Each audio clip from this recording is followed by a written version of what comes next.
कोई physical quantity जो हम लोग डिफाइन करते हैं फिजिक्स में, ऐसा कोई फिजिकल क्वांटिटी जिसको कि डिफाइन करने के लिए उसका मैग्नीट्यूड भी बताना हो और डायरेक्शन भी, तो हम लोग ऐसे क्वांटिटीज को वेक्टर्स बोलते हैं, जैसे velocity, displacement, acceleration, force, momentum. और इन क्वांटिटीज को रिप्रेजेंट करते हैं in the form of a arrow. कोई पार्टिकल इस दिशा में मूव कर रहा है सर्टेन स्पीड से, तो हम उसके वेलोसिटी वेक्टर को रिप्रेजेंट करेंगे बाय एन एरो। एरो का जो डायरेक्शन होगा वो उस वेक्टर का दिशा होगा, और एरो का जो लंबाई होगा वो उस फिजिकल क्वांटिटी के मैग्नीट्यूड के प्रोपोर्शन में बनाएंगे। एरो जब भी बनाते हैं तो किसी एक पॉइंट से शुरू करते हैं बनाना, उसको हम लोग इनिशियल पॉइंट बोलते हैं, और किसी एक पॉइंट पे जाके समाप्त करते हैं, उस पॉइंट को फाइनल पॉइंट बोलते हैं उस वेक्टर का। यानी इस वेक्टर को हम ऐसे लिखेंगे, ए बी वेक्टर, इस तरह से रिप्रेजेंट करेंगे। अगर कोई यहां एक एरो बना रहे हैं, हम सी से स्टार्ट करके और डी पे समाप्त कर रहे हैं, तो हम इस वेक्टर को लिखेंगे सी डी, और इस तरह का एक एरो बना देंगे और इसको पढ़ेंगे सी डी वेक्टर।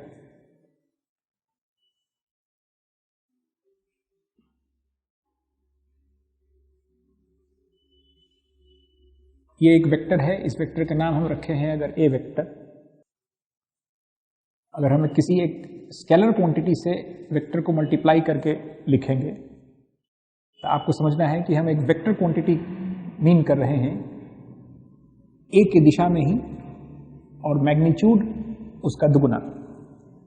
लैंग्वेज है जो हम लोग क्रिएट कर रहे हैं फिजिक्स के लिए। ये लैंग्वेज एक्सक्लूसिवली यूज होता है टू एनालाइज वेक्टर क्वांटिटीज। तो पहले से ये लैंग्वेज हम लोग को डिफाइन करना होगा। जैसे हम किसी पार्टिकल का, एक पार्टिकल है यहाँ पे, इस दिशा में मूव कर रहा है विद स्पीड 3 मीटर पर सेकेंड। इसके वेलोसिटी को हम v1 वेक्टर से रिप्रेजेंट कर रहे हैं। तो जब हम किसी पार्टिकल का बोलेंगे वेलोसिटी है v1 वेक्टर, तो आप समझेंगे कि हम ये मीन कर रहे हैं, इस दिशा में मूव कर रहा है इतना रफ्तार से। अब हम किसी दूसरे पार्टिकल का वेलोसिटी अगर कहेंगे कि 5 टाइम्स v1 वेक्टर है, तो आपको समझना है कि हम कहना चाहते हैं कि उस पार्टिकल का वेलोसिटी मैग्नीट्यूड में 5 गुना है, यानी 15 मीटर पर सेकेंड, और दिशा उसी वेलोसिटी वेक्टर की तरफ है। किसी पार्टिकल 2 का वेलोसिटी वेक्टर अगर हम लिखते हैं इस तरह से, तो समझना ये है मैग्नीट्यूड में 5 गुना, मतलब किसी वेक्टर क्वांटिटी को किसी स्केलर से गुना करके जब लिखेंगे तो उसका क्या मतलब रहेगा वो पहले से डिसाइड कर रहे हैं हम लोग, यही कर रहे हैं। अगर हम एक पार्टिकल 3 का वेलोसिटी लिखेंगे -3 टाइम्स v1 वेक्टर, तो आपको समझना है कि हम पार्टिकल 3 का वेलोसिटी बताना चाहते हैं कि वेलोसिटी ऑफ पार्टिकल 1 का तिगुना है मैग्नीट्यूड में, एंड -v1 वेक्टर दिशा में है, यानी इस वेलोसिटी के विपरीत दिशा में उसका वेलोसिटी है। यही हम कहना चाहते हैं, मैग्नीट्यूड में तिगुना, यानी 9 मीटर पर सेकेंड की स्पीड से मूव कर रहा है, और विपरीत दिशा में।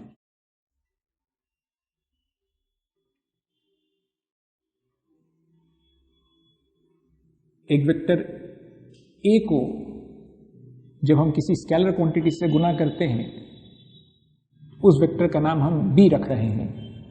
तो वेक्टर बी और वेक्टर ए के बीच में क्या संबंध है वो अभी हम लोग डिस्कस किए। M is some scalar, positive number भी हो सकता है और नेगेटिव नंबर भी। अगर वेक्टर ए को किसी पॉजिटिव नंबर से मल्टीप्लाई करके लिखेंगे, तो आपको समझना है कि हम ए की दिशा में ही एक वेक्टर मीन कर रहे हैं, और इसका मैग्नीट्यूड m गुने द मैग्नीट्यूड ऑफ वेक्टर ए। अगर m का वैल्यू एक नेगेटिव नंबर दिया हो, तो आपको समझना है कि हम एक ऐसे वेक्टर का बात कर रहे हैं जो वेक्टर ए के विपरीत दिशा में है, और magnitude of vector B is equal to mod of m times magnitude of vector A. इस तरह से हम वेक्टर को 2 लंबे डंडों के बीच में लिखेंगे, तो हम मैग्नीट्यूड ऑफ वेक्टर ए बोलना चाह रहे हैं, उसको सिंबॉलिकली ऐसे रिप्रेजेंट करेंगे। यानी हम वेक्टर ए इक्वल टू कुछ लिखेंगे यहाँ, तो हमको यहाँ दो बात लिखना होगा। जिस चीज को भी हम वेक्टर ए कह रहे हैं उसका मैग्नीट्यूड लिखने आना होगा हमको। जैसे कोई पार्टिकल यहाँ है और इस दिशा में मूव कर रहा है विद स्पीड ऑफ 5 मीटर पर सेकेंड, और उसका वेलोसिटी को हम अगर रिप्रेजेंट कर रहे हैं इस सिंबल से, वेक्टर ए से, तो हम vector A equal to 5 metre पर सेकेंड केवल लिख देंगे तो it is a meaningless statement. इधर हम वेक्टर लिखे हैं तो इधर हमको दो बात बताना होगा, एक उसका मैग्नीट्यूड और एक उसका दिशा। दिशा कैसे बताएंगे अभी तो नहीं पता, अभी इशारा से बता देंगे इस तरफ, पर थोड़ी देर में हम लोग सीख जाएंगे कि किसी वेक्टर का दिशा को कैसे लिखते हैं। दिशा भी नंबर से ही बताना होता है। जैसे मैग्नीट्यूड बताने के लिए नंबर्स हम लोग डिसाइड कर लिए हैं, उसी तरह से दिशा बताने के लिए भी हम लोग के पास नंबर्स है। लेकिन जब हम इस पार्टिकल के वेलोसिटी वेक्टर का सिर्फ मैग्नीट्यूड जानना चाहते हैं तो हम ऐसे लिखेंगे या सिर्फ ए लिख देंगे। तो आप उसके बगल में इक्वल टू के बगल में सिर्फ 5 मीटर पर सेकेंड लिखेंगे जब मैग्नीट्यूड पूछेंगे। सो दोनों में बहुत अंतर है। वेक्टर ए इक्वल टू जब लिख रहे होंगे तो आपको दो बात लिखना है। आज सिर्फ जब उसका मैग्नीट्यूड के बारे में लिख रहे हो तो सिर्फ एक जानकारी हमको यहां देना है। We are developing our language. Vector quantities को कैसे रिप्रेजेंट करेंगे।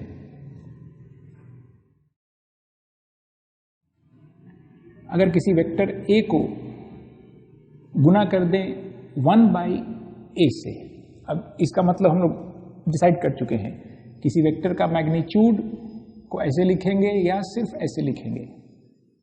तो किसी वेक्टर ए को एक स्केलर से मल्टीप्लाई कर रहे हैं, वो स्केलर क्वांटिटी का वैल्यू है reciprocal of the magnitude of vector ए। अब इस वेक्टर को देखिए तो ये एक वेक्टर क्वांटिटी है जिसका दिशा है वेक्टर ए के अलोंग, और उसका मैग्नीट्यूड है 1 by A times magnitude of A, यानी 1। सो ये वेक्टर एक यूनिट वेक्टर कहलाएगा along the direction of vector A. उसको हम कोई एक सिंबल से रिप्रेजेंट कर रहे हैं एन कैप, यानी जब कभी हम कहें ए वेक्टर मल्टीप्लाइड बाई 1 बाई ए ऐसा लिखें, उसको जनरली ऐसे लिख दिया जाता है। टू बी अंडरस्टूड ऐसा लिखेंगे, इसका मतलब आपको समझना है कि हम वेक्टर ए को 1 बाई ए एक स्केलर क्वांटिटी से मल्टीप्लाई करके लिख रहे हैं। तो अगर ऐसा लिखेंगे तो आपको समझना है कि हम एक यूनिट वेक्टर रिप्रेजेंट कर रहे हैं along the direction of vector A. उसको हम लोग जनरली इस तरह का सिंबल यूज करते हैं यूनिट वेक्टर्स के लिए, यानी एक ऐसा वेक्टर जिसका मैग्नीट्यूड 1 है, उसको रिप्रेजेंट करने के लिए हम लोग इस तरह का सिंबल इस्तेमाल करते हैं। इस तरह का नहीं बल्कि इस तरह का, और इसको बोलते हैं कैप, एन कैप।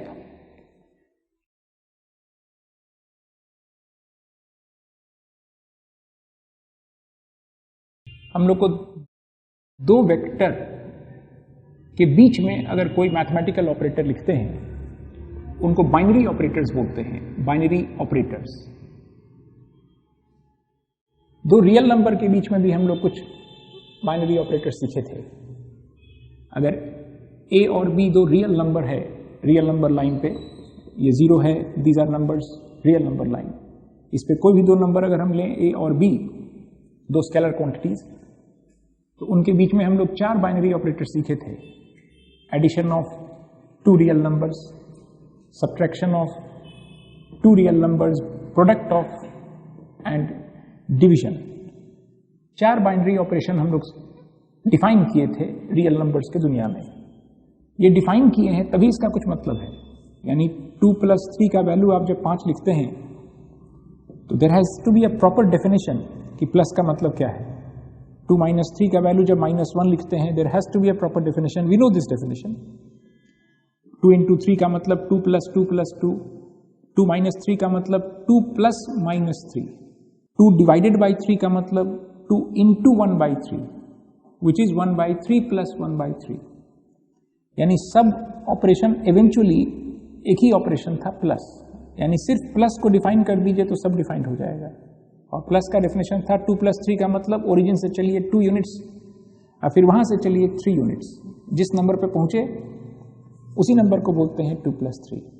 2 + -3 का मतलब 2 यूनिट्स हम लोग एक दिशा को डिफाइन कर दिए थे as positive direction real number line का, और एक दिशा को डिफाइन किए थे नेगेटिव डायरेक्शन। तो 2 + -3 का मतलब 2 units along the positive direction followed by 3 units along the negative direction, and wherever you reach is that point. तो जैसे हम लोग 4 बाइनरी ऑपरेटर डिफाइन किए थे 2 स्केलर क्वांटिटीज के बीच में, उसी तरह से हम लोग 4 बाइनरी ऑपरेटर डिफाइन करने जा रहे हैं 2 वेक्टर के बीच में। 2 वेक्टर के बीच में ऐसा एक सिंबल लिखेंगे, उसको प्लस बोलेंगे, उसको डिफाइन करेंगे। जैसे इसको डिफाइन किए, वहां भी डिफाइन करना होगा। This plus has got different meaning from this plus. a-b लिखेंगे तो उसका क्या मतलब है, और a.b लिखेंगे उसका क्या मतलब है। बिना डेफिनेशन के ये सब मीनिंगलेस है। और a×b लिखेंगे तो उसका क्या मतलब है। These are the only 4 binary operators जो हम लोग डिफाइन करेंगे। 2 वेक्टर के बीच में जो लिखते हैं उसको बाइनरी ऑपरेटर बोलते हैं।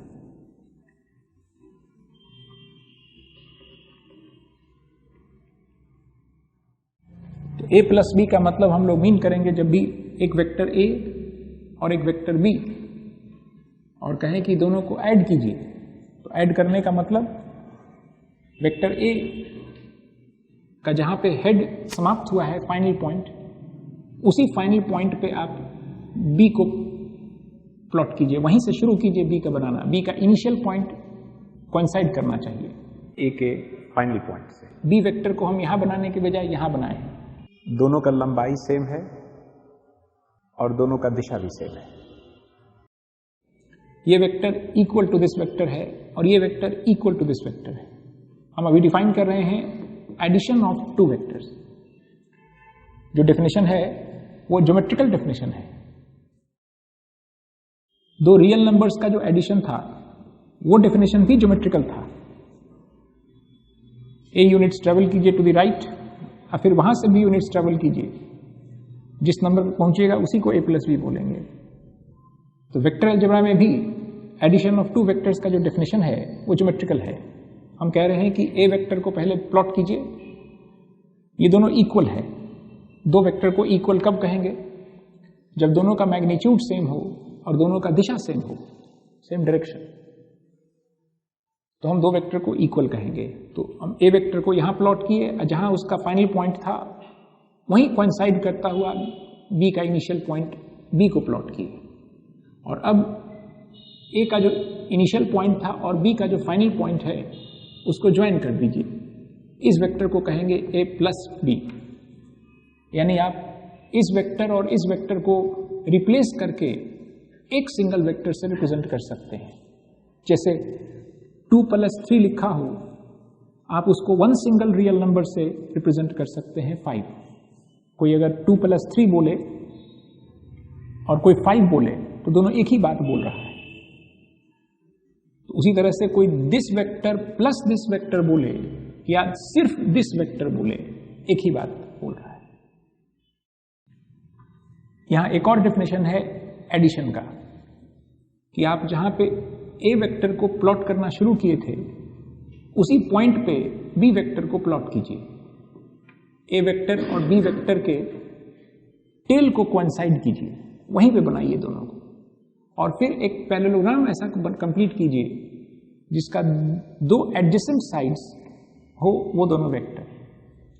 तब उस पैरेललोग्राम का जो डायगोनल है passing through that common initial point, दोनों वेक्टर के इनिशियल पॉइंट को एक ही जगह कोइंसाइड किए, उस कॉमन इनिशियल पॉइंट से पास करता हुआ जो डायगोनल है, बिकॉज देयर आर 2 डायगोनल्स, तो स्पेसिफाई करना होगा that particular diagonal will represent the vector a vector + b vector. यानी कि एडिशन करने के लिए 2 में से कोई एक तरीका को आप फॉलो कर सकते हैं। जब आप इस तरीके से रखते हैं, दोनों वेक्टर को प्लेस करते हैं, तो a + b is the 3rd side of a triangle.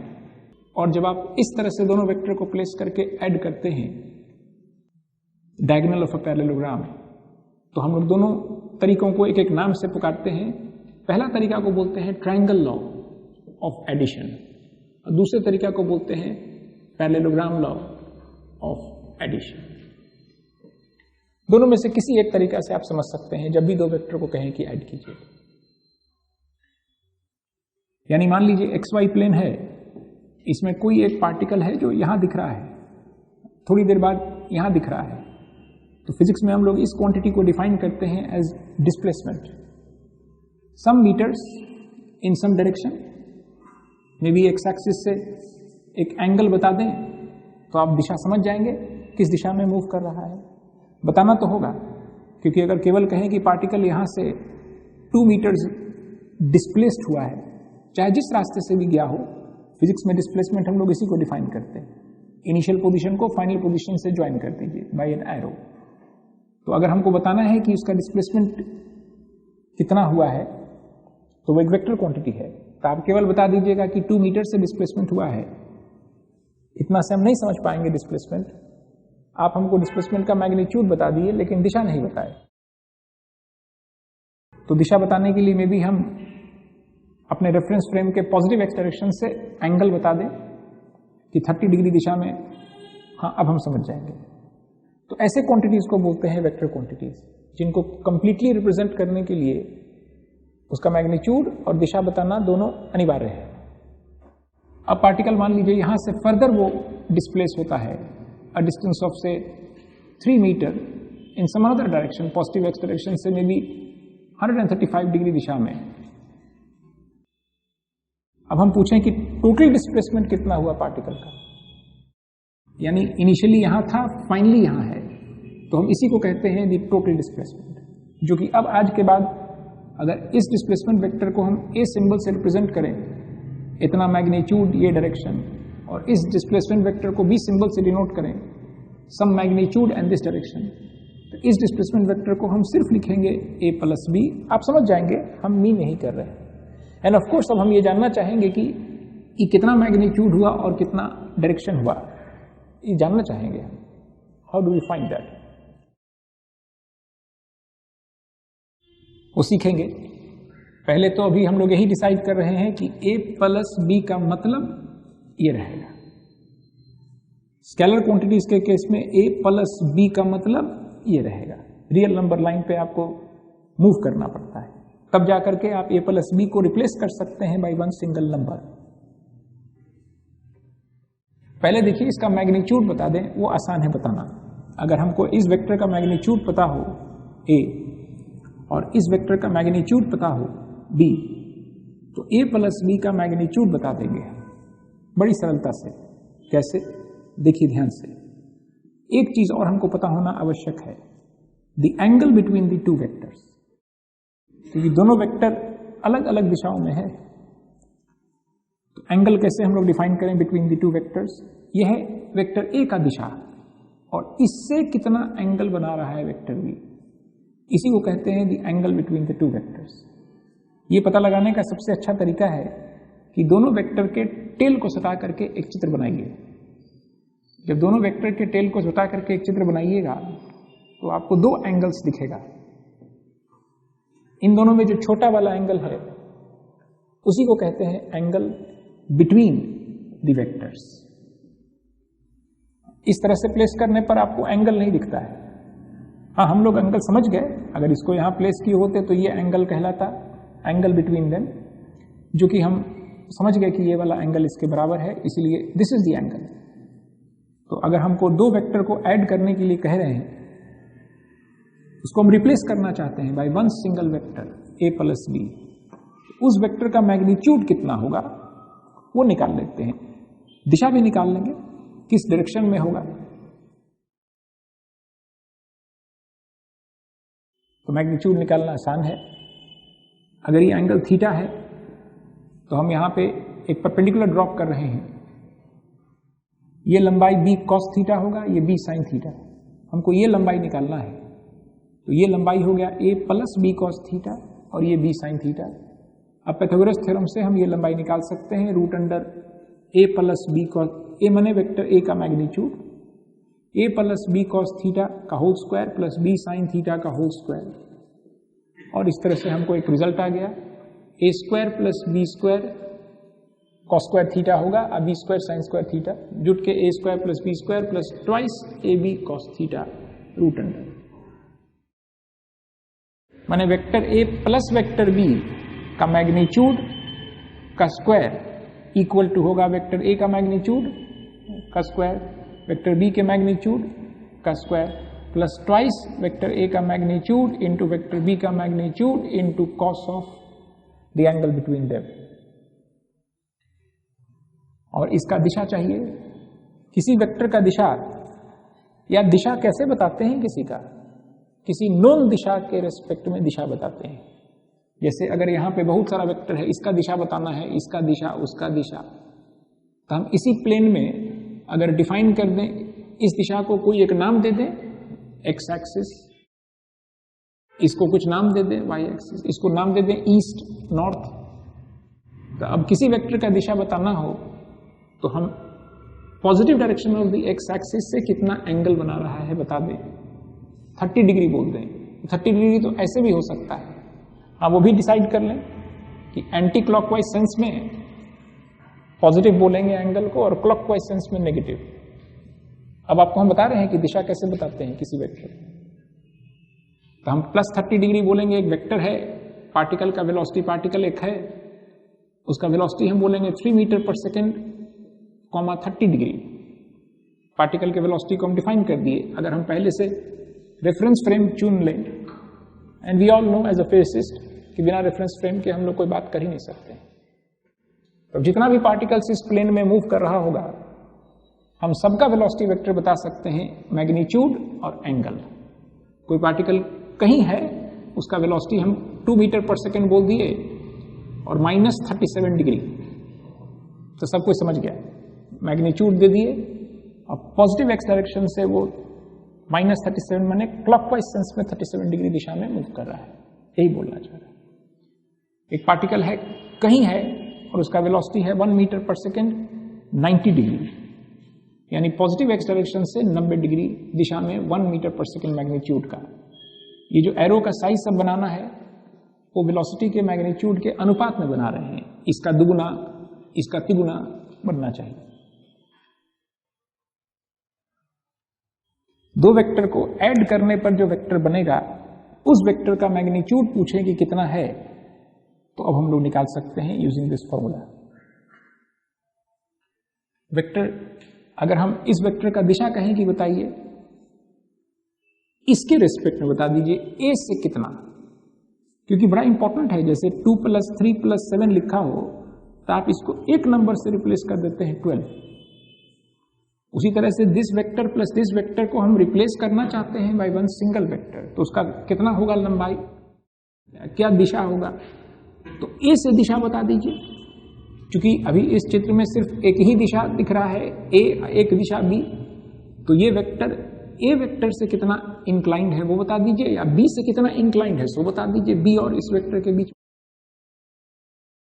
ये वेक्टर बी है, इसको आगे बढ़ा के जरा बना के चित्र देखिए, इसको आगे बढ़ा के, तो दोनों के टेल को कोइंसाइड करने पर जो दोनों के बीच एंगल दिखता है, this is the angle between the two vectors. तो या तो आप वेक्टर ए और vector A plus vector B और वेक्टर ए के बीच का एंगल बता दीजिए और कह दीजिए कि vector A plus vector B जो वेक्टर है वो वेक्टर ए से इतना एंगल बना रहा है, find the value of alpha. दो वेक्टर को जब भी हम देंगे, ऐड कीजिए, सबट्रैक्ट कीजिए, या इसको डॉट प्रोडक्ट बोलते हैं और क्रॉस प्रोडक्ट बोलते हैं, इनमें से कोई मैथमेटिकल ऑपरेशन कहेंगे कि लगाइए दो वेक्टर के बीच में, तो हम 3 बात देंगे ऑलवेज। एक वेक्टर ए का मैग्नीट्यूड, एक वेक्टर बी का मैग्नीट्यूड और एक angle between the two vectors. Scalar algebra जो था उसमें हम स्केलर क्वांटिटीज को जब ऐड, सबट्रैक्ट, गुना, भाग, इनमें से कुछ भी करने के लिए देते तो सिर्फ हम दोनों का मात्रा बताते थे। लेकिन अब दो वेक्टर कुछ भी करने बोलेंगे तो आपको उन दोनों के बीच का एंगल बताएंगे हम। तो अगर आप कहते हैं कि हम इस वेक्टर और इस वेक्टर को जोड़ के रिप्लेस करना चाहते हैं बाय वन सिंगल वेक्टर, तो उसका मैग्नीट्यूड बता दीजिए, इस तरह से लिखते हैं, और उसका दिशा बता दीजिए। तो दिशा किससे बताएं? दिशा हमेशा किसी पहले से निर्धारित दिशा से एंगल बताया जाता है। तो यहां दो ही दिशा है जो पहले से मालूम है, एक वेक्टर ए वेक्टर बी। तो इन दोनों में से किसी से बता दीजिए, जैसे हम ये एंगल कहें कि बता दीजिए, दैट विल बी एनफ। तो फिर वही हम लोग ये राइट एंगल ट्रायंगल में ये ऊंचाई बी साइन थीटा, ये बी कॉस थीटा, तो ये ए प्लस टेन अल्फा बराबर बी साइन थीटा बटे A plus B cos theta. इस तरह से हम एंगल बता सकते हैं। जो vector A plus vector B बनाएंगे, इन दोनों को हटा देंगे, तो इतना मैग्नीट्यूड का रखना होगा उसको, और ए से इस दिशा में रखना होगा। अर्थात मान लीजिए कि अब एक्स वाई प्लेन में अगर कहें कि कोई पार्टिकल यहां से घसका है 3 मीटर्स एक सम एंगल 37 डिग्री दिशा में, अब फिर वहां से घसक गया है कुछ 4 मीटर्स, अब इससे कुछ 30 डिग्री दिशा में और ये 60 डिग्री दिशा में कुछ 4 मीटर्स। तो बताइए कि टोटल डिस्प्लेसमेंट कितना हुआ, उसका मैग्नीट्यूड और दिशा। तो देखिए कैसे बताएंगे। अब यहां पे अगर हमको मैग्नीट्यूड से बताना है तो हमको सिर्फ इस एंगल से मतलब है, इस वेक्टर और इस वेक्टर के बीच का एंगल, इस 30 डिग्री। हम इन दोनों का दिशा दिए हैं, किसी एक पूर्व निर्धारित दिशा से दिशा बताएं, लेकिन हमको चाहिए एंगल बिटवीन देम। तो इससे 30 डिग्री एंगल बना रहा है, एंड देयरफॉर तब इन दोनों को जोड़ के अगर नेट डिस्प्लेसमेंट वेक्टर पूछिएगा, vector A plus vector B नाम है इन दोनों डिस्प्लेसमेंट वेक्टर्स का, अगर तो दिस वन सिंगल वेक्टर का मैग्नीट्यूड पूछिएगा तो that is easy, √3 square plus 4 square plus twice into 3 metre into 4 metre into cos of the angle between them 30 degree. हाँ, लेकिन अगर इसका दिशा पूछिएगा कि तो किससे दिशा पूछ रहे हैं, वो बहुत इंपॉर्टेंट है। तो अगर आप पॉजिटिव एक्स एक्सिस से दिशा पूछिएगा ई वाला एंगल, तो हम यहां एक कंस्ट्रक्शन कर रहे हैं, 4 मीटर साइन 60 डिग्री और 3 मीटर साइन 30 डिग्री को जोड़ दिए तो ये ट्रायंगल का हाइट निकल गया, और 4 मीटर कॉस 60 डिग्री और 3 मीटर कॉस 30 डिग्री से बेस निकल गया। tan ऑफ दिस एंगल बराबर परपेंडिकुलर बाई बेस करके हम दिशा बता सकते हैं। एनीवे, अभी इंपॉर्टेंट बात है कि आप मैग्नीट्यूड बता दीजिए सम ऑफ 2 वेक्टर्स। ये जो एडिशन है ऑफ 2 वेक्टर्स ये कॉम्यूटेटिव है, रियल नंबर्स की तरह। रियल अलजेब्रा में जो प्लस साइन था वो भी कॉम्यूटेटिव था। 2 + 3 लिखिए या 3 + 2, यानी ओरिजिन से पहले 2 यूनिट्स जाकर के तब 3 यूनिट्स जाइए, या पहले 3 यूनिट्स मूव करके तब 2 यूनिट्स मूव कीजिए, you arrive at the same number. इस प्रॉपर्टी को हम लोग बोलते हैं कॉम्यूटेटिव। वेक्टर एडिशन भी कॉम्यूटेटिव है, यानी हम 2 वेक्टर को ऐसे लिखें या ऐसे लिखें, you will get the same vector. Vector A plus vector B, तो पहले ए का चित्र बनाए फिर बी को बनाए, जरूरी नहीं था। आप पहले बी का बना लेते, आप फिर ए का बनाते, तो भी वही वेक्टर बनता। सो इट इज कॉम्यूटेटिव। एसोसिएटिव भी है, अगर हम एक साथ कई वेक्टर्स को ऐड करना चाहें, जैसे एक साथ कई रियल नंबर्स को ऐड करना चाहते हैं, 2 + 3 + 4 + 5, एक साथ 4 को नहीं ऐड कर सकते, एक साथ 2 ही को ऐड कर सकते हैं। जब इसको ऐड करना है तो पहले इन दोनों को ऐड करें, एक नंबर आया, फिर उन दोनों को ऐड करें, एक नंबर आया, फिर ऐसे करें कि पहले इन दोनों को ऐड करें, तब उसको इससे, तब इससे। आप किसी तरह से भी कीजिए, you get the same result. यानी हमको अगर कोई इस तरह का ब्रैकेट डाल करके लिखता है या इस तरह से ब्रैकेट डाल के लिखता है, ब्रैकेट का महत्व हम सब जानते हैं, ब्रैकेट का मतलब सबसे पहले वही करना है, और फिर ऐसा ब्रैकेट। तो ऐसा ब्रैकेट डालने का आवश्यकता नहीं है। आप ब्रैकेट नहीं भी डालिएगा, हम किसी ऑर्डर में भी ऑपरेशन करेंगे तो will arrive at the same result. यानी इस प्रॉपर्टी को बोलते हैं associative, commutative and associative. Vector operation भी, वेक्टर का जो एडिशन ऑपरेशन है वो भी एसोसिएटिव है। यानी a + b + c जब कहें कि ऐड करके बताइए, हमको ब्रैकेट डालने की जरूरत नहीं है। यानी हम ऐसे ब्रैकेट डाल दें या ऐसे डाल दें, दोनों में अंतर है। हम यहाँ कहना चाह रहे हैं पहले इन दोनों को जोड़िए फिर उसके साथ जोड़िए, यहाँ कह रहे हैं कि पहले इन दोनों को जोड़िए तब इसको साथ जोड़िए। किसी भी केस में सेम आंसर आएगा। अगर ऐसा है तब ब्रैकेट डालने की आवश्यकता नहीं है, यानी ब्रैकेट डालने का जब आवश्यकता नहीं हो तो हम कहते हैं the operation obeys associative law. So vector addition is associative. Vector A, vector B, vector C को ऐड करना है, तो हम ए जहां फाइनल पॉइंट समाप्त हुआ वहीं पे बी को बना लेते हैं और फिर वहीं पे सी को आके बना लेते हैं, जो भी है सी, यहां से अंत तक ज्वाइन कर देते हैं। This vector represents A plus B. अगर ये ए है वो बी है तो this is A plus B, and A plus B plus C is this vector. आप किसी भी ऑर्डर में अगर इसको हम ज्योमेट्रिकली सजाते तो यही वाला एरो बनता। मैंने चित्र कहीं बना लीजिए, यही वाला बनता, मतलब इतना ही लंबा बनता और उसी दिशा में बनता। एक डिस्ट्रीब्यूटिव लॉ भी है। अगर दो वेक्टर को हम कहें कि ऐड कीजिए, अब ऐड करने का मतलब समझ रहे हैं हम सब, और कहें कि इसको स्केलर क्वांटिटी से गुना कीजिए, 2 से गुना कर दी, it is same as A को हम पहले मल्टीप्लाई कर लें, उस स्केलर से बी को मल्टीप्लाई कर लें, इन दोनों वेक्टर को ऐड करें, you get the same vector. इसको डिस्ट्रीब्यूटिव लॉ बोलते हैं। The scalar m distributes itself over the vectors a and b. Vector a minus vector b operation is quite simple. जैसे रियल नंबर्स के बीच में a minus b का मतलब था actually addition, तो इसका मतलब भी एडिशन है, this plus minus of this.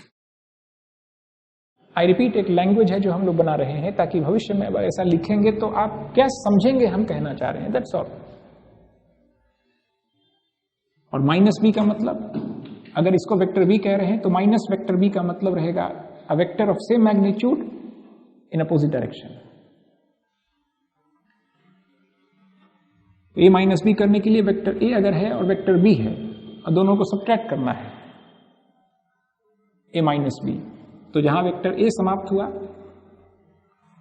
वहीं पे माइनस बी वेक्टर बना दें। Now this is vector B, तो this is minus vector B, इन दोनों को ऐड कर दीजिए। This is vector A plus vector minus B which is A minus B, या दोनों के टेल को सटा करके एक चित्र बनाइए। ए वेक्टर और बी वेक्टर दोनों के टेल को सटाइए। टेल को सटाना, एक जगह दोनों वेक्टर को बनाना इज एक्चुअली वेरी इंटेलिजेंट, क्योंकि इस चित्र में आपको 3 बात दिखता है, the magnitudes of the 2 vectors and the angle between them. यानी एडिशन के समय भी अगर आप एक जगह टेल सटाते, ऑफ कोर्स उसको ऐड करने के लिए एक पैरेललोग्राम कंप्लीट करते और ये डायगोनल को कहते a प्लस बी। अब सब्ट्रैक्ट करने के लिए भी दोनों के टेल को सटा के एक चित्र बनाइए, और अगर आपको a माइनस बी चाहिए तो एक एरो बनाइए फ्रॉम b टू a, यानी एक ऐसा एरो बनाइए जिसका फाइनल पोजीशन वेक्टर a के फाइनल पॉइंट से कोइंसाइड करे, फाइनल माइनस इनिशियल। यानी कि अगर हम b माइनस a बोलेंगे बनाने तो आपको एरो इधर से बनाना है, ओके। इट मीन्स कि a vector minus b vector जिसको बोलते हैं और b vector minus a vector जिसको बोलते हैं दोनों बराबर नहीं है। हाँ, दोनों का मैग्नीट्यूड सेम है बाय डेफिनेशन, लेकिन एक माइनस साइन का अंतर है। This is the difference between this vector and this vector. So minus operation does not obey commutative law. Real numbers में भी 2 माइनस 3 और 3 माइनस 2 का वैल्यू सेम नहीं होता था। तो एडिशन करने के लिए भी और सब्ट्रैक्शन करने के लिए, दोनों केस में हम वेक्टर्स को अगर टेल सटा करके रख दें तो पैरेललोग्राम कंप्लीट कीजिए। ये वेक्टर कहलाएगा vector A plus vector B और ये वेक्टर कहलाएगा vector A minus vector B. हाँ, एडिशन के लिए आपके पास एक विकल्प था ट्रायंगल के रूप में सजाना। सब्ट्रैक्शन में भी विकल्प है ट्रायंगल के रूप में। आप अगर वेक्टर ए यहां बनाते और उसका जहां फाइनल पॉइंट खत्म हुआ वहीं पे माइनस बी वेक्टर बना देते तो देखिए यही है ए माइनस बी। तो ट्रायंगल लॉ दोनों केस में है, एडिशन में भी सब्ट्रैक्शन में भी, इसलिए क्योंकि सब्ट्रैक्शन इज एक्चुअली एडिशन।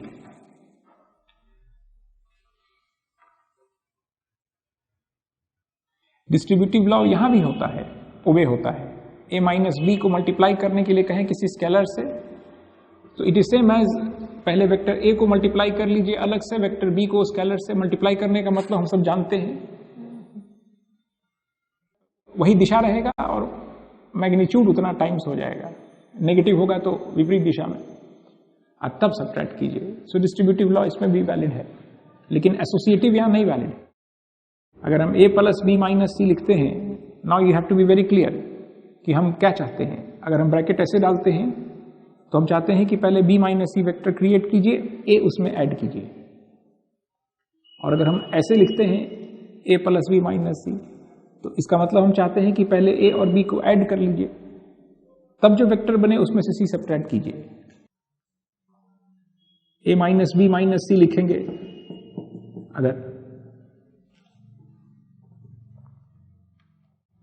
अगर हम a minus B minus C लिखते हैं, तीन वेक्टर के बीच में हम माइनस माइनस ऑपरेशन लगा दिए।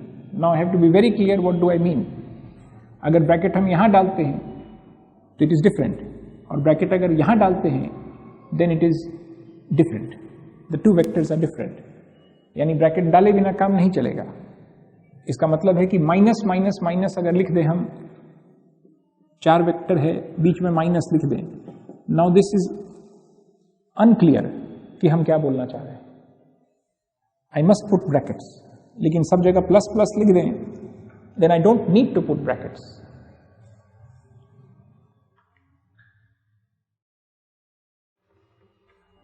वेक्टर ए का मैग्नीट्यूड दे दें, वेक्टर बी का मैग्नीट्यूड, और एंगल बिटवीन दे दें। Vector A minus vector B का मैग्नीट्यूड क्या होगा जानना चाहते हैं। Vector A plus vector B का मैग्नीट्यूड तो हम लोग निकाल लिए, root under A square B square plus 2ab cos theta. और ये लंबाई, यानी ये लंबाई आप निकालें, ये लंबाई निकालिए, फिर वही परपेंडिकुलर ड्रॉप कीजिए। This is b sin theta, this is b cos theta, this is a minus b cos theta. सिर्फ ट्रायंगल्स के साथ आप खेल रहे होते हैं, क्योंकि वेक्टर ए, वेक्टर बी और vector A plus vector B, ये तीन वेक्टर है। इन तीनों को जब हम एक चित्र के रूप में सजाते हैं तो तीनों एक ट्रायंगल का तीन different sides, this this and this के रूप में सजता है। जब वेक्टर ए, वेक्टर बी और vector A minus vector B को सजाते हैं तो फिर three different sides of a triangle के रूप में सज जाता है। यानी कुल मिलाकर के we are just solving triangles. तो अब ये दोनों साइड का लंबाई पता है, एंगल बिटवीन देम पता है, तो इसका लंबाई root under this square plus this square, which comes out to be root under A square B square minus 2ab cos theta. यानी कि हम दो वेक्टर दे दें 5 यूनिट मैग्नीट्यूड और 3 यूनिट मैग्नीट्यूड का, कह दें कि दोनों को ऐड कर दीजिए। नहीं कर सकते हैं आप तब तक जब तक कि हम एंगल नहीं बता दें दोनों के। ये रियल नंबर्स को कहते हैं कि ऐड कर दीजिए, तो आंसर इज 8। एक वेक्टर है 5 मैग्नीट्यूड का, एक वेक्टर है 3 मैग्नीट्यूड का। अभी दोनों के बीच एंगल 0 है, कोलिनियर बोलते हैं। अब इन दोनों को कहें कि ऐड कीजिए। देखिए वेक्टर अगर ऐसे होता सम एंगल पे झुका हुआ, तो this is the vector sum. अगर एंगल 0 है ऐसे, तो यहां से लेकर के इनिशियल पॉइंट से फाइनल पॉइंट की तरफ एक एरो बनाएंगे, that is the magnitude of this plus this vector, जो कि 8 के बराबर होगा। लेकिन अगर हम इसी वेक्टर को इमेजिन कीजिए रोटेट करना शुरू करते हैं, एंगल चेंज करना शुरू करते हैं between the two vectors, magnitude वही है लेकिन रोटेट करना शुरू करते हैं। अब वेक्टर का मैग्नीट्यूड 8 से कम हो गया, ऐसे कर दीजिए और कम हो गया, ऐसे कर दीजिए और कम हो गया मैग्नीट्यूड। एंगल को हम बढ़ाते जा रहे हैं between the two vectors, rotate करते करते ऐसे कर दीजिए। Now this is the magnitude, यानी कि वेक्टर ए जिसका मैग्नीट्यूड दिया हो 5 और वेक्टर बी जिसका मैग्नीट्यूड दिया हो 3, हम कहें कि इन दोनों को ऐड कर दीजिए और एंगल ना बताएं दोनों के बीच में, तो आप सिर्फ इतना कह सकते हैं कि ए प्लस बी वेक्टर का मैग्नीट्यूड निश्चित रूप से कितना के बीच में होगा। उसको हम लोग ट्रायंगल इनइक्वालिटी के नाम से जानते हैं। रीजन बीइंग वेरी सिंपल, क्योंकि वेक्टर ए, वेक्टर बी और वेक्टर ए प्लस बी जो है ये थर्ड साइड रिप्रेजेंट करता है ऑफ द ट्रायंगल, उस साइड का लंबाई है। तो किसी ट्रायंगल के दो साइड का लंबाई पता हो 5 और 3, तो तीसरे साइड का लंबाई जब तक एंगल नहीं बता दें तब तक नहीं बता सकते हैं, लेकिन कितना से कितना के बीच में लाई करेगा वो इस फॉर्मूला से भी देख सकते हैं। कॉस थीटा का ग्रेटेस्ट वैल्यू पॉसिबल है 1, तो ये वैल्यू हो जाएगा root under A plus B का होल स्क्वायर, वेक्टर ए का मैग्नीट्यूड प्लस वेक्टर बी का मैग्नीट्यूड का होल स्क्वायर। रूट ऑफ इतना is root of X square का वैल्यू एक्स नहीं मॉड एक्स, तो यहाँ ए प्लस बी का होल स्क्वायर है रूट अंडर, तो इसका magnitude mod of A plus B. Mod लिखने का जरूरत इसलिए नहीं है कि बोथ आर पॉजिटिव नंबर्स, तो इसका वैल्यू ए प्लस बी से छोटा होगा। That is the greatest possible value of this expression. और least possible value cos theta का वैल्यू -1, जब दोनों के बीच एंगल 180 होगा।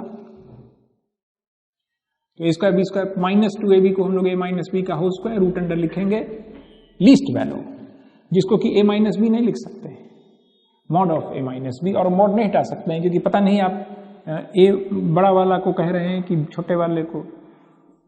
हमने दोनों में जो अंतर है 5 और 3 मैग्नीट्यूड का दो वेक्टर को ऐड कीजिए, तो आप सिर्फ इतना कह सकते हैं कि the greatest possible magnitude is 5 + 3 8 and this least possible magnitude is the difference between them, यानी 2।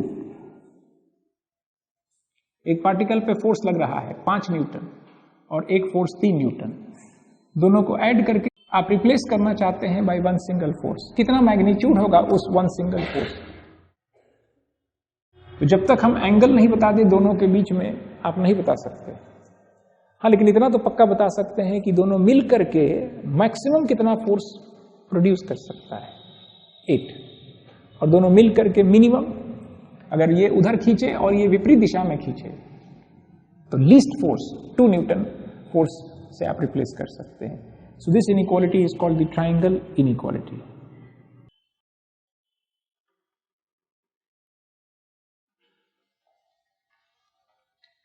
देयर आर 4 बाइनरी ऑपरेटर्स जो हम लोग को सीखना है।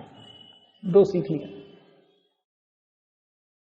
वेक्टर ए दिया होगा, वेक्टर बी दिया होगा, दोनों के बीच एंगल दिया होगा।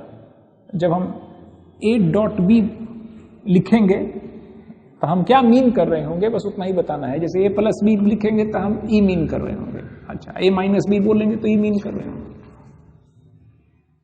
b + a बोलेंगे तो अभी भी हम यही मीन कर रहे होंगे। अब b - a बोलेंगे तो हम e मीन कर रहे हैं। ओके,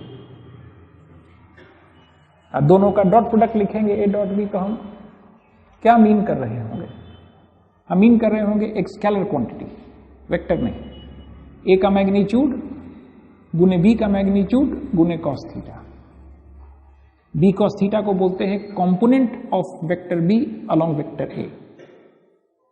यानी आपको a.b बोलेंगे करिए, डॉट प्रोडक्ट बोलते हैं ऑफ दीज 2 वेक्टर्स। तो उसका मतलब है कि आप एक के मैग्नीट्यूड को मल्टीप्लाई कर रहे हैं दूसरे के कंपोनेंट से अलोंग द फर्स्ट। इसको हम b times a cos theta भी लिख सकते थे। मतलब तो उसका मतलब होता a का कंपोनेंट अलोंग b गुने मैग्नीट्यूड ऑफ b। इसको स्केलर प्रोडक्ट भी बोलते हैं, इसलिए कि जो डिफाइन कर रहे हैं हम डॉट प्रोडक्ट को, वो एक स्केलर क्वांटिटी को रिप्रेजेंट करना होगा फिजिक्स में। कभी work done bye a force, कोई पॉइंट पे फोर्स लग रहा है और वो पॉइंट घसकता है, डिस्प्लेसमेंट dr, तो हम लोग work done by this force define किए हैं। फोर्स का tangential component along the displacement multiplied by displacement का मैग्नीट्यूड, उस क्वांटिटी को कहते हैं work. And that changes the kinetic energy. जो normal component of the force है, it cannot change the magnitude of the velocity, यानी वो काइनेटिक एनर्जी चेंज नहीं कर सकता है, यानी वो वर्क नहीं कर सकता है। जो टेंजेंशियल कंपोनेंट है वही वर्क करता है, वही काइनेटिक एनर्जी को चेंज करता है। तो वहां हमको डिफाइन करना था वर्क को as tangential component of the force multiplied by displacement का मैग्नीट्यूड। तो हम लोग वहां पे ऐसे बोल देंगे F.dr, वहां यूज करेंगे हम लोग इस लैंग्वेज को। इसको बोलते हैं स्केलर प्रोडक्ट ऑफ 2 वेक्टर्स।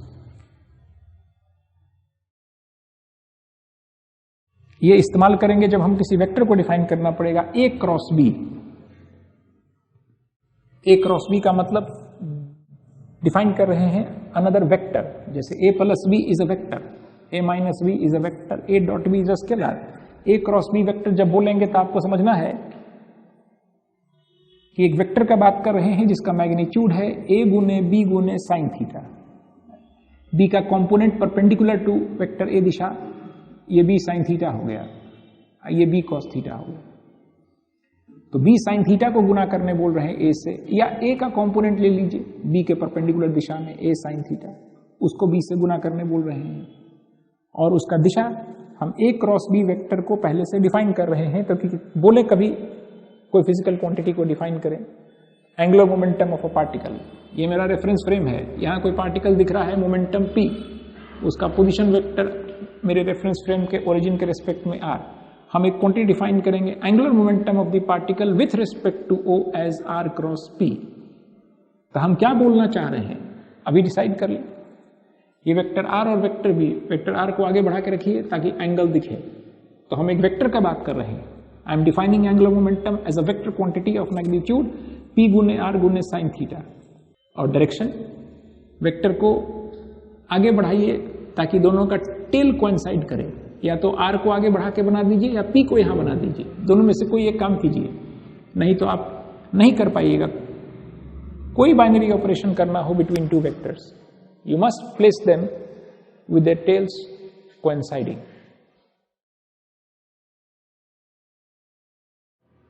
अब r क्रॉस p का दिशा हम पहले से डिसाइड कर लें।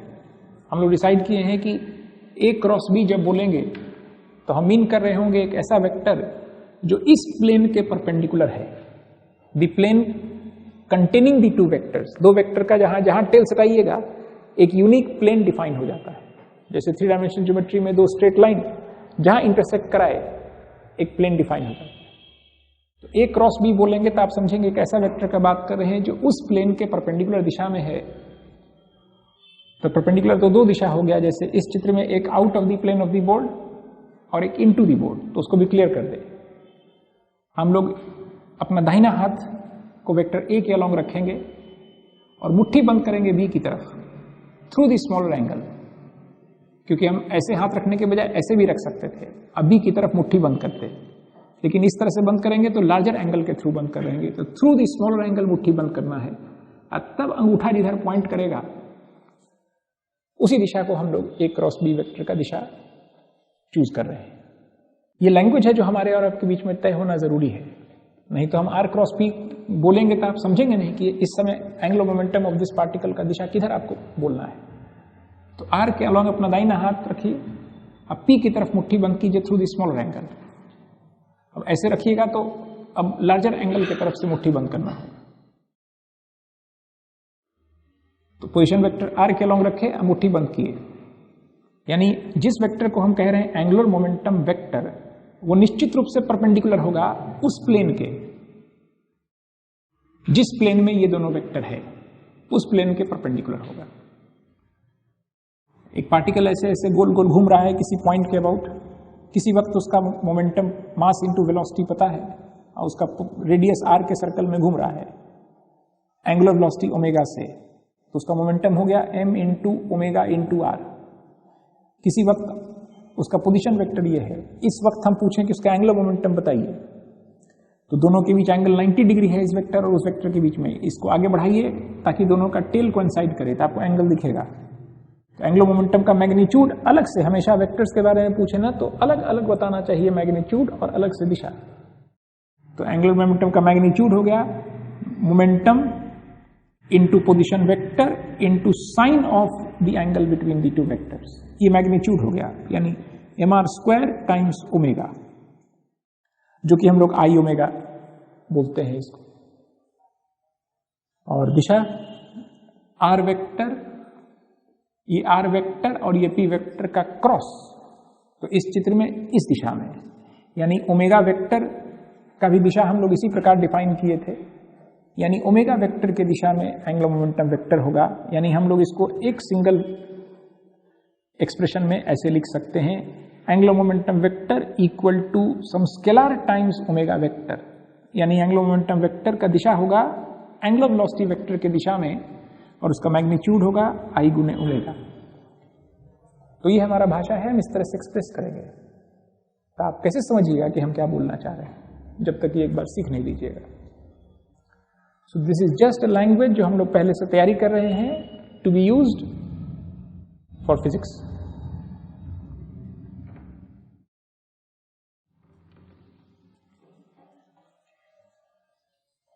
खैर अभी वेक्टर क्वांटिटी को लिखेंगे कैसे अभी तक डिसाइड नहीं हुआ है। ये डिसाइड हो गया है कि वेक्टर क्वांटिटी का जब बात करेंगे तो हमको दो बात बताना होगा, मैग्नीट्यूड और दिशा।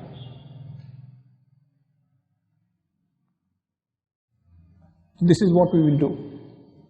एक वेक्टर क्वांटिटी अगर एक्स वाई प्लेन में कोई वेक्टर है तो हम उसको रिप्रेजेंट कर सकते हैं। हम लोग दो यूनिट वेक्टर डिफाइन कर लेते हैं, आई कैप और जे cap, along the positive x direction and along the positive y direction। इसको रिप्लेस कर सकते हैं by two component vectors. Something I cap इस वेक्टर को कहेंगे, इस वेक्टर को समथिंग जे कैप, यानी इस एक सिंगल वेक्टर को हम ऐसे लिखेंगे a1 आई कैप प्लस a2 जे कैप। अभी जस्ट सीखे हैं कि दिस प्लस दिस का मतलब होगा दिस, तो इस वेक्टर को हम a1 आई कैप बोल रहे हैं। a1 आई कैप जब बोलेंगे तो उसका मतलब है आई कैप पहले से डिसाइड कर दिए, आई कैप पहले से डिफाइन कर दिए, a unit vector along the positive x axis. तब किसी स्केलर से मल्टीप्लाई कर देंगे तो इसका क्या मतलब होगा ये तय हो चुका। 2 आई कैप बोलेंगे तो हम एक वेक्टर मीन कर रहे होंगे 2 मैग्नीट्यूड का इस दिशा में। -5 आई कैप बोलेंगे तो हम वेक्टर मीन कर रहे होंगे 5 मैग्नीट्यूड का इस दिशा में। और ये this plus this can be replaced by one single vector from tail to head. तो अगर इन दोनों को ऐड करके एक वेक्टर से रिप्लेस कर सकते हैं तो इसका मतलब एक वेक्टर को तोड़ के हम अनगिनत वेक्टर से रिप्लेस कर सकते हैं। जैसे 2 + 3 + 7 को हम 12 लिख सकते हैं, तो कभी आवश्यकता पड़ने पे हम 12 को 2 + 3 + 7 लिख सकते हैं। Why only 2 + 3 + 7? हम 12 को इनफाइनाइट तरीका से एक्सप्रेस कर सकते हैं, यानी दिस सिंगल वेक्टर को जरूरी नहीं था कि दिस प्लस दिस के रूप में हम एक्सप्रेस करें। हम this plus this plus this plus this plus this plus this, this plus this plus this plus this plus this plus this is one single vector. We know this now.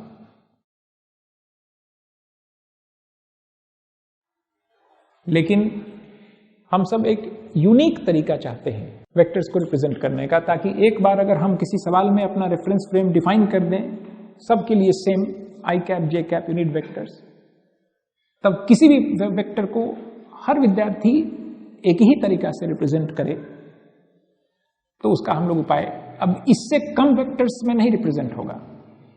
इस plane में लाई करने वाला कोई vector हो तो उसको कम से कम 2 vector के सम के रूप में एक्सप्रेस करना ही पड़ेगा।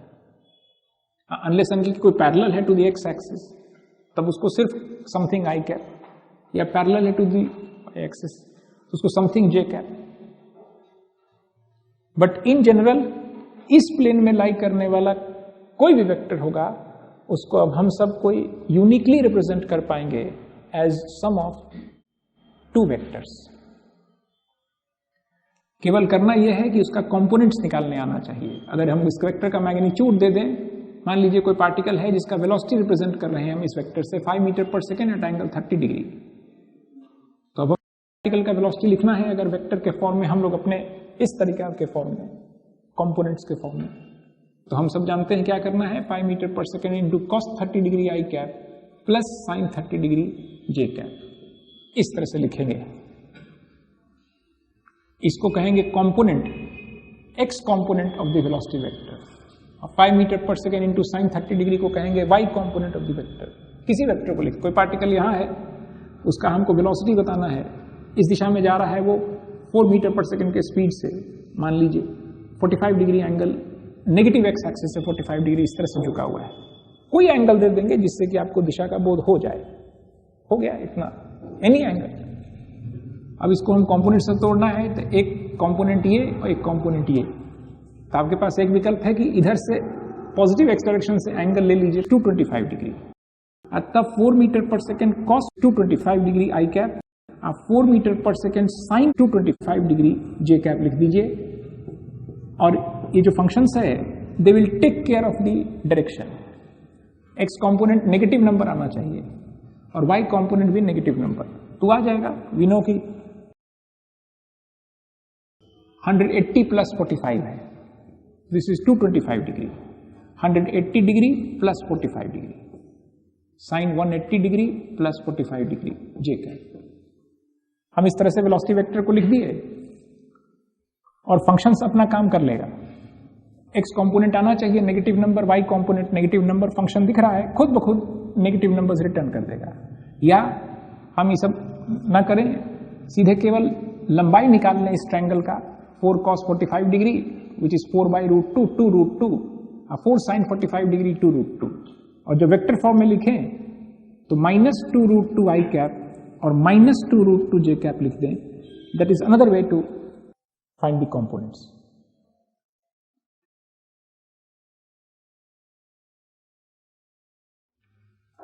अगर 3 डायमेंशनल स्पेस में वेक्टर्स है, आपको जिन वेक्टर्स को रिप्रेजेंट करना है, if all of them are parallel, कोई पार्टिकल का वेलोसिटी इधर है, कोई का इधर है, कोई का इधर है, इन्हीं सब को रिप्रेजेंट करना है। ऐसे सेट ऑफ वेक्टर्स को बोलते हैं कोलिनियर सेट ऑफ वेक्टर्स। तो आपको सिर्फ एक यूनिट वेक्टर डिफाइन करने का जरूरत है। दिशा बताने के लिए यू नीड वन डायरेक्शन पहले से डिफाइन करते हैं, कुछ भी एक नाम रखेंगे, ईस्ट वेस्ट नॉर्थ साउथ, हम उसका नाम रख दिए आई कैप।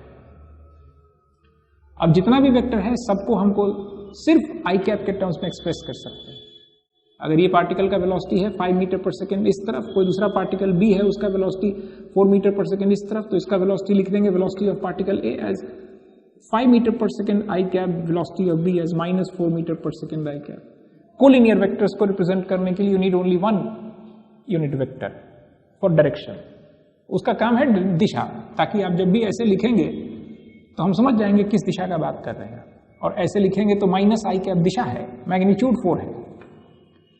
लेकिन अगर सेट ऑफ कोप्लेनार वेक्टर्स हो, सब वेक्टर्स एक प्लेन में है बट कोलिनियर नहीं है, कोप्लेनार बट नॉन कोलिनियर, तो इनको रिप्रेजेंट करने के लिए आई नीड 2 डायरेक्शंस, ताकि हर वेक्टर को हम 2-2 कंपोनेंट में एक्सप्रेस करते हैं। और अगर set of non coplanar vectors है, पहला हम सेट बोले कोलिनियर, दूसरा बोले कोप्लेनार, एक प्लेन में बट नॉन कोलिनियर, को रिप्रेजेंट करने के लिए आपको 2 यूनिट वेक्टर डिफाइन करना होगा, तब आप हर वेक्टर को रिप्रेजेंट कर सकेंगे। और तीसरा बोल रहे हैं set of non coplanar vectors. अब नॉन कोप्लेनार वेक्टर्स को अगर रिप्रेजेंट करना है स्पेस में, you need 3 unit vectors i, j, k, i, j and k। हाँ, यहाँ i, j, k का जो चॉइस है वो हम लोग राइट हैंडेड सिस्टम फॉलो करते हैं एसेंशियली, यानी आप जिधर मन चुन लें i, जिधर मन चुन लें j, फिर k का choice must satisfy this condition, i cross j करने पर k की दिशा में होना चाहिए।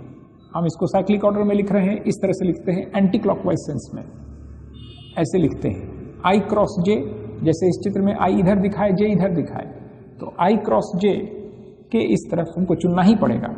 अगर हम नीचे चुन लेंगे that is a wrong choice, that is called left handed choice. तो राइट हैंडेड चॉइस में जरूरी है कि i क्रॉस j k की दिशा में हो, j क्रॉस k i की दिशा में, k क्रॉस i j की दिशा में। आप एक खाली चेक कर लीजिए, बाकी सब ऑटोमेटिक हो जाता है। अब हम कोई भी वेक्टर 3 डायमेंशन में हो तो हम उसके टेल से शुरू करेंगे, माथा तक जाना है, something i cap plus something j cap plus something k cap के रूप में हम लोग एक्सप्रेस कर पाएंगे एवरी सिंगल वेक्टर। एक बार 3 यूनिट वेक्टर्स डिफाइन कर दें तो एवरी सिंगल वेक्टर को हम रिप्रेजेंट कर सकते हैं यूनिकली, हर कोई का सेम आंसर होगा। और कंपोनेंट कैसे बताएंगे हम? इस वेक्टर का दिशा आपको बताए होंगे मे बी, मैग्नीट्यूड और दिशा। एक पार्टिकल मान लीजिए मूव कर रहा है विथ सम वेलोसिटी 5 मीटर पर सेकेंड, और इसका दिशा बताए होंगे हम, जैसे 2 डायमेंशन में दिशा कैसे बताते थे, एक्स एक्सिस से एंगल बता दिए, दिशा समझ गया। अब 3 डायमेंशन में एंगल बताने के लिए हमको 3 एंगल बताना होगा। अभी वेक्टर एक्स एक्सिस से कितना एंगल बनाता है, वाई एक्सिस से कितना एंगल और जेड एक्सिस से कितना एंगल, अल्फा बीटा गामा, तीनों बता देंगे तो हम इस वेक्टर को लिख सकेंगे 5 मीटर पर second cos alpha i cap and 5 metre पर second cos beta j cap and 5 metre पर second cos gamma k cap. हम लोग जनरली क्या करते हैं, एंगल बताने के बजाय cos alpha, cos beta, cos gamma का ही वैल्यू दे देते हैं, उसको एलिमेंट बोलते हैं।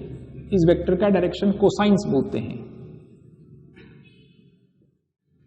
Instead of giving the values alpha beta gamma, जो जरूरी है, दिशा नहीं तो नहीं पता चलेगा हमको। वेक्टर क्वांटिटी का पढ़ाई कर रहे हैं, मैग्नीट्यूड बताइए, दिशा बताइए। सब कोलिनियर वेक्टर्स हो ना, तो दो ही दिशा है, या तो सब इधर है या इधर है कोई। तो हम एक यूनिट वेक्टर आई कैप बोल दिए, अब सबका दिशा होगा या तो आई कैप या माइनस आई कैप। कोप्लेनार है बट नॉन कोलिनियर, तो हमको दिशा बताने के लिए एक्स एक्सिस से एंगल बता देना है, बस हम दिशा समझ जाएंगे। 3 डायमेंशन में 3 एंगल बताना पड़ता है।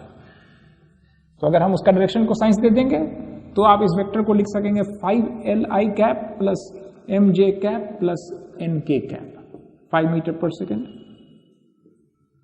आप ऐसे लिख सकेंगे। चलिए एक बात समझ गए कि अगर हमको वेक्टर्स के बारे में बताया जाए, उसका मैग्नीट्यूड और एंगल्स, तो हम उसको अपना एक भाषा बनाए हैं, आई कैप, जे कैप, के कैप के टर्म्स में एक्सप्रेस कर लेंगे। उल्टा, अब अगर कोई वेक्टर हम ऐसा लिख देते हैं a1 आई कैप प्लस a2 जे कैप, हम वेक्टर का कंपोनेंट्स लिखेंगे। तो अगर मान लीजिए यहां रेफरेंस फ्रेम यही है, यही मेरा पॉजिटिव एक्स एक्सिस है, यही मेरा पॉजिटिव वाई एक्सिस डिफाइंड है, यानी इस दिशा में यूनिट वेक्टर है, उसका नाम है आई कैप और इस तरफ जे कैप। तो हम एक वेक्टर ए है, मे भी किसी पार्टिकल का हम वेलोसिटी डिफाइन कर रहे हो, या किसी पार्टिकल पे फोर्स लग रहा हो, मोमेंटम, कोई भी चीज। तो क्या आप इसको देख के समझ गए? जैसे अगर हम कहते कि कोई पार्टिकल का वेलोसिटी 5 मीटर पर सेकंड है और एंगल 30 डिग्री है, तो समझ जाते ना। लेकिन अब हम आपको वैसे नहीं दे करके बताना ये वेक्टर है, लेकिन बताएंगे दिस एंड प्लस दिस। तो ये a1 मैग्नीट्यूड, ये a2 मैग्नीट्यूड। तो क्या आप वेक्टर का मैग्नीट्यूड समझ गए कि कितना हम बोलना चाह रहे हैं? There are only 2 things, magnitude and angle.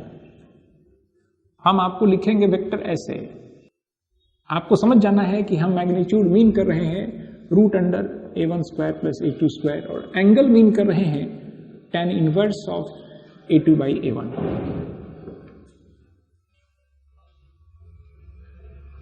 Vector को हम कई बार ऐसे ब्रैकेट में खाली लिख देंगे a1 कॉमा a2। अगर xy प्लेन में वेक्टर है ढेर सारा, vector a, vector b, vector c, तो ऐसे लिखेंगे। और 3 डायमेंशन में जब कोई वेक्टर हम देंगे, कोई वेक्टर, तो a1 आई कैप प्लस a2 जे कैप, उसका 3 कंपोनेंट वेक्टर्स बताएंगे, या संक्षेप में हम ब्रैकेट में a1 a2 a3 लिख देंगे ब्रैकेट में। तो क्या आप समझ गए कितना मैग्नीट्यूड और कितना एंगल्स बना रहा है ये vector with the X, Y and Z axis, तीनों से। हाँ, तीनों इसी में छिपा है। इसका मैग्नीट्यूड को हम ऐसे लिखें या सिर्फ ए लिखें, दोनों में से कोई एक चीज लिख सकते हैं। तो उसका मैग्नीट्यूड है root under a1 square plus a2 square plus a3 square. कोई वेक्टर है a, उसका x component, y component and z component. तो ये लंबाई कितना हुआ? ये 90 डिग्री है, x एक्सिस के पैरेलल, फिर y एक्सिस के पैरेलल, तो 90 डिग्री है। फिर उस पे खड़ा, ये xy प्लेन पे खड़ा z component. If this is a1, this is a2, then this is root under a1 square plus a2 square, and this is a3, so this is root under a1 square plus a2 square plus a3 square. Magnitude similar है। और angles, अगर इसका magnitude a है और x axis से मान ले alpha angle बनाता है, तो a cos अल्फा का वैल्यू a1 मालूम है। सो cos अल्फा का value a1 by a, a2 by a and a3 by a। ये है इस वेक्टर का डायरेक्शन कोसाइंस। हम लोग ऑलरेडी 3D ज्योमेट्री में सीख चुके हैं कि हम लोग सिर्फ a1, a2, a3 लिखेंगे और उसको कहते हैं इस वेक्टर का direction ratios. We have to be very fast and comfortable with this language. हम वेक्टर का 3 कंपोनेंट देंगे, उम्मीद करेंगे कि इसका दिशा आपसे पूछेंगे तो आप, कितना इंटरेस्टिंग है, हम एक वेक्टर क्वांटिटी को 3 नंबर से रिप्रेजेंट कर रहे हैं। आपको समझ जाना है, मेरे रेफरेंस फ्रेम में इस वेक्टर का दिशा भी बताए हैं। हम पूछेंगे दिशा क्या है, तो आप सिर्फ बोलेंगे a1, a2, a3 नंबर्स। हम लोग सब समझ जाएंगे कि आप क्या बोल रहे हैं। अगर हम a1 को a से डिवाइड कर दें magnitude of this vector, a2 को भी, तो ये cos अल्फा, cos बीटा और cos गामा का वैल्यू है।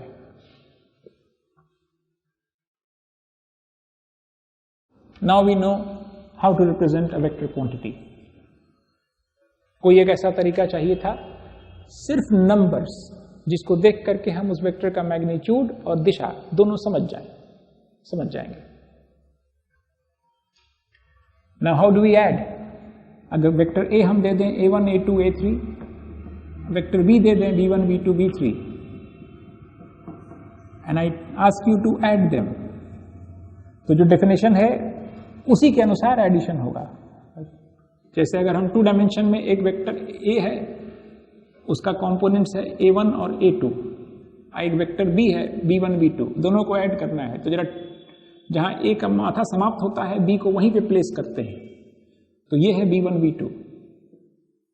तो वेक्टर a को रिप्लेस कर दिए हैं दिस और दिस से, वेक्टर b को रिप्लेस कर दिए हैं दिस और दिस से, यानी ये चित्र बनाइए, दिस और दिस बनाइए या ये बनाइए, एक ही बात। अब इसी को कहे हैं हम लोग this vector plus this vector. तो इस वेक्टर का जो x कंपोनेंट हो गया वो इसका x कंपोनेंट प्लस इसका x कंपोनेंट, और इसका जो y कंपोनेंट हो गया वो उसका y कंपोनेंट प्लस इसका y कंपोनेंट।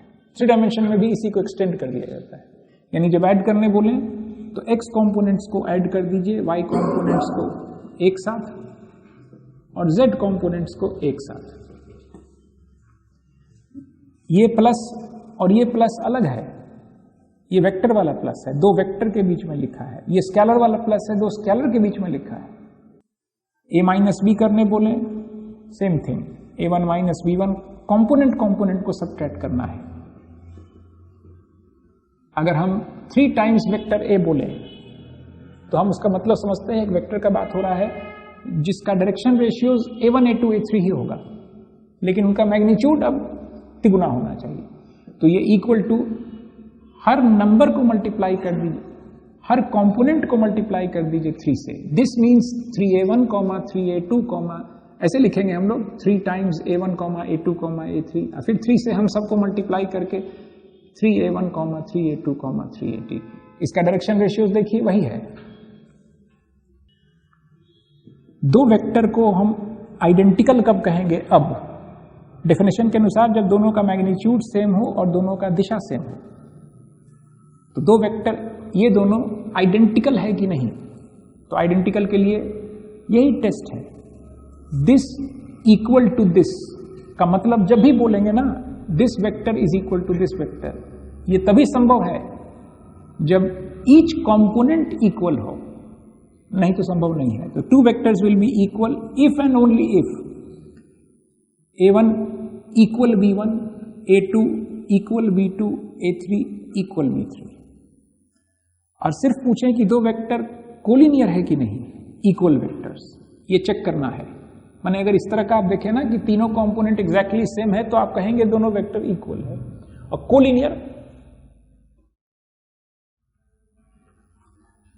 कोलिनियर का मतलब पैरेलल। पैरेलल का मतलब जरूरी नहीं है कि एक ही सेंस में हो, ऐसे और ऐसे भी है, तो ये तीनों वेक्टर कोलिनियर वेक्टर्स है। तो कोलिनियर है कि नहीं कैसे मालूम चलेगा? तो बड़ा सिंपल है, अगर 2 वेक्टर कोलिनियर है, वेक्टर a और वेक्टर b अगर कोलिनियर है तो निश्चित रूप से b वेक्टर को हम एक्सप्रेस कर सकेंगे as some scalar times vector a। माने निश्चित रूप से कोई ना कोई एक स्केलर क्वांटिटी होगा अगर कोलिनियर है तो। कोलिनियरिटी का यही मतलब होता है, कोलिनियरिटी ऑफ 2 वेक्टर्स। मतलब कि अगर vector b b1, b2, b3 है तो एक ऐसा कोई स्केलर क्वांटिटी एग्जिस्ट करना चाहिए such that this must equal m times a1, a2, a3। और इक्वल का मतलब b1 must equal m a1, b2 must equal, ऐसा कोई एक m एग्जिस्ट करना चाहिए, and b3 must equal m a3, यानी b1 बटे a1 का वैल्यू इक्वल टू b2 बटे a2 का वैल्यू और इक्वल टू b3 बटे a3 होगा, तभी कोई ऐसा m एग्जिस्ट करेगा। So that is the condition for collinearity. A1 by B1 must equal A2 by B2 must equal A3 by B3. दोनों में डिफरेंस है equal vectors and collinear vectors. Collinear का मदर डेफिनेशन नहीं है two vectors will be said to be collinear if there exist some scalar such that. एक vector लिखते हैं 2i cap plus 4j cap plus 3k cap. एक vector लिखे हैं 2/3i cap plus 4/3j cap plus 1k cap. Vector A vector B, ये दोनों collinear है कि नहीं है चेक करना है।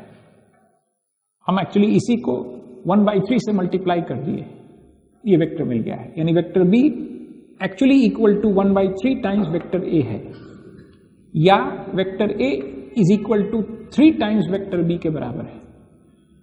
पर ऐसे नहीं चेक करते हैं, this is the definition for collinearity. Check तो ऐसे करते हैं दिस बटे दिस का जो अनुपात है तिगुना है, उसी तरह से दिस बटे दिस का अनुपात भी तिगुना, इसका तिगुना है ये, इसका भी तिगुना है ये।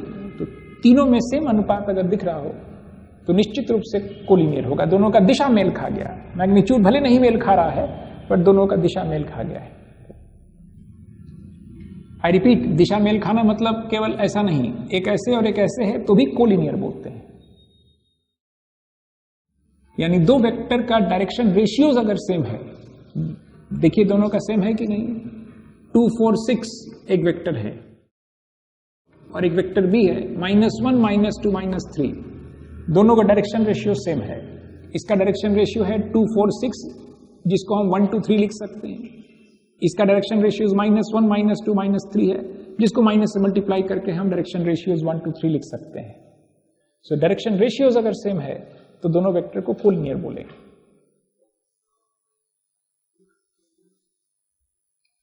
कोप्लेनार कब बोलेंगे? 3 वेक्टर को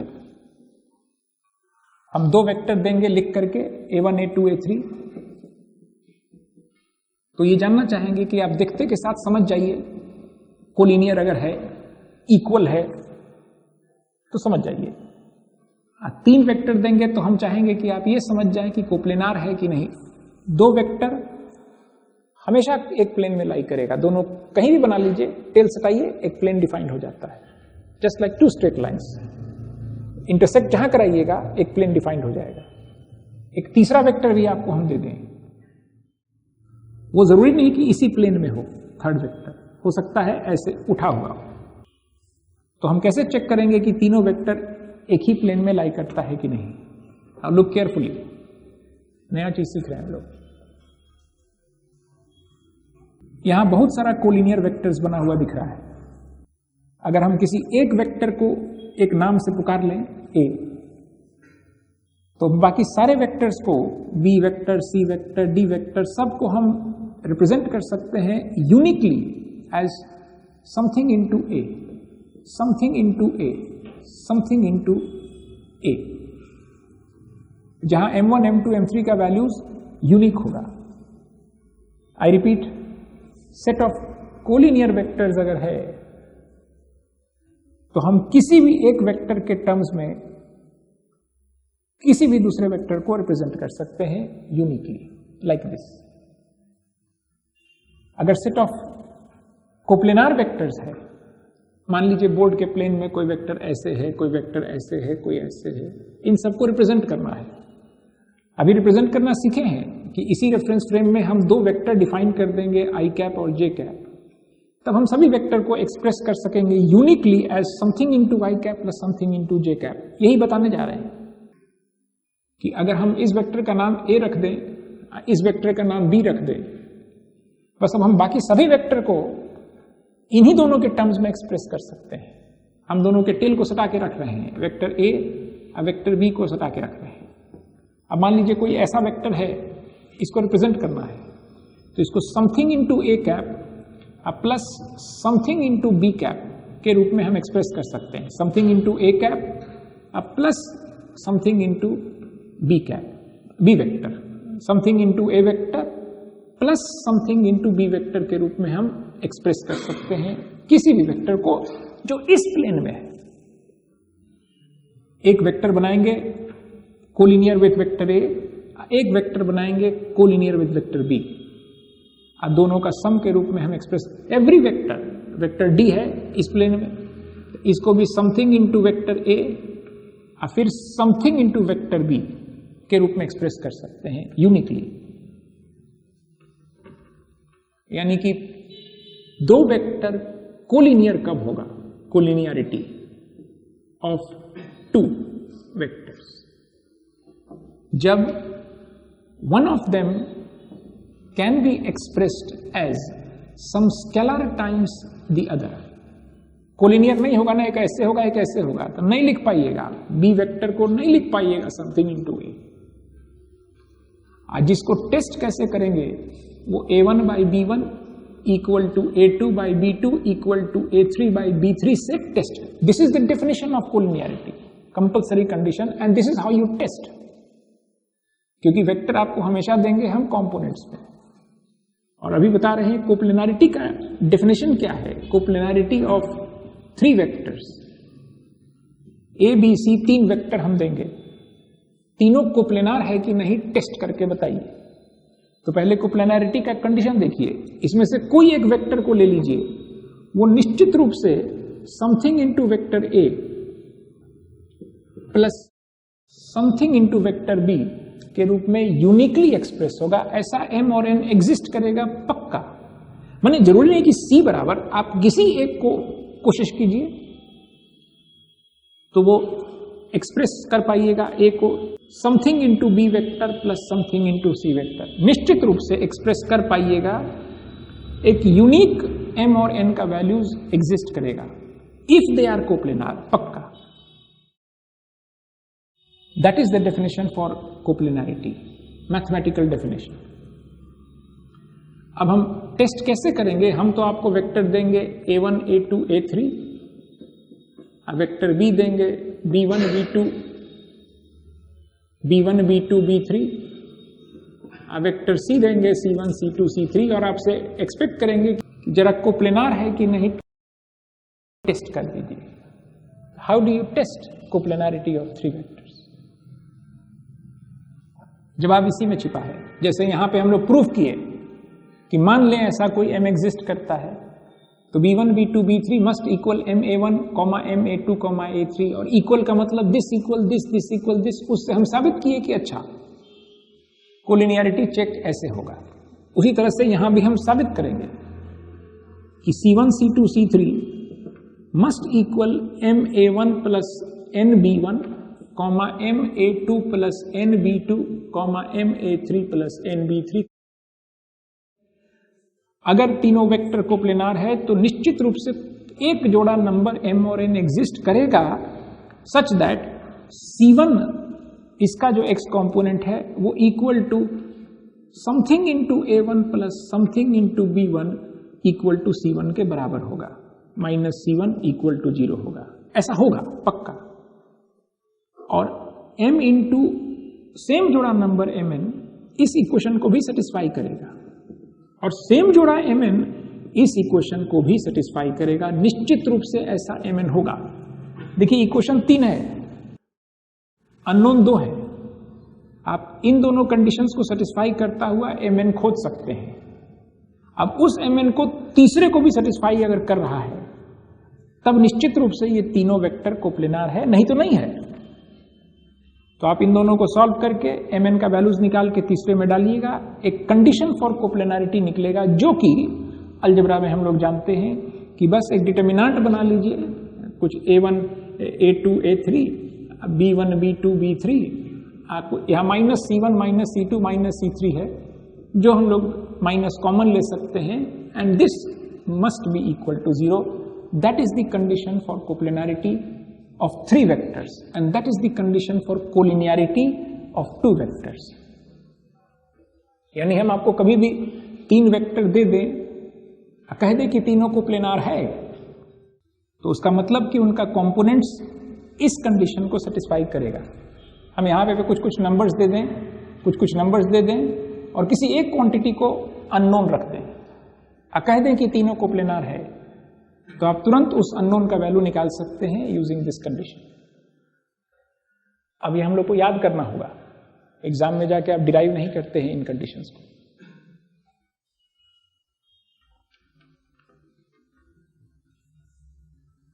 स्पेस में कोई भी पॉइंट हो ए, हम जब उसका पोजीशन वेक्टर बोलेंगे ए पॉइंट का, तो हम मीन कर रहे होंगे ओरिजिन से उस तक बनाया गया एक एरो, इसी को कहते हैं पोजीशन वेक्टर। तो अगर हम कोई भी वेक्टर का इनिशियल पॉइंट का कोऑर्डिनेट्स दे दें अगर x1 y1 और फाइनल पॉइंट का कोऑर्डिनेट्स दे दें x2 y2, और इस वेक्टर का वेक्टर रिप्रेजेंटेशन बोलने की लिखिए कंपोनेंट्स में something i cap plus something j cap, तो this is its x component, this is its y component, ये है x2 minus x1 i cap vector और ये y2 minus y1 j cap vector. यानी कि ये याद रखना है, 3 डायमेंशन के लिए भी ट्रू है। एक पॉइंट A का हम कोऑर्डिनेट्स दे दें x1 y1 z1 और एक पॉइंट B का कोऑर्डिनेट्स दे दें x2 y2 z2, ये कोऑर्डिनेट्स है, वेक्टर नहीं है ये सब। और हम ए बी वेक्टर कहें कि रिप्रेजेंट कीजिए हमारे अपने कंपोनेंट के भाषा में, माने ए से बी को ज्वाइन करने वाला, ए से बी, तो फाइनल पॉइंट यहाँ है, तो आपको final minus initial x2 minus x1 i cap plus y2 minus y1 j cap, जिसको हम लिखेंगे इसी तरह से, क्योंकि हम लोग वेक्टर्स को इस तरह से भी रिप्रेजेंट करते हैं, ब्रैकेट्स में उनके तीनों कंपोनेंट को लिखते हैं।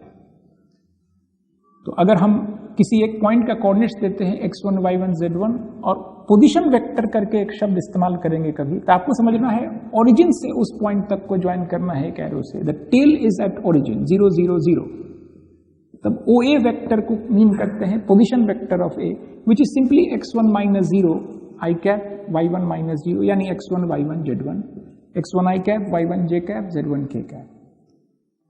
इस बात को याद रखना है क्योंकि हम लोग अक्सर सवाल में बोलेंगे कि there is a point A in the 3 dimensional space जिसका पोजीशन वेक्टर है 2i cap minus 3j cap plus 4k cap. आपको समझना है अगर उस पॉइंट का नाम A है तो ओरिजिन से उस पॉइंट तक को ज्वाइन करने वाला एरो को हम मीन कर रहे हैं। तो मान लीजिए there are 3 points in space OA, OB और OC, उन तीनों पॉइंट्स का हम पोजीशन वेक्टर दे रहे हैं 2 3 माइनस 4 1 माइनस 1 5 2 6 7। अब क्वेश्चन, ये 3 डायमेंशनल स्पेस में देयर आर 3 पॉइंट्स। क्वेश्चन, हम आपको इसका पोजीशन वेक्टर दिए हैं, उसका पोजीशन वेक्टर और उसका पोजीशन वेक्टर।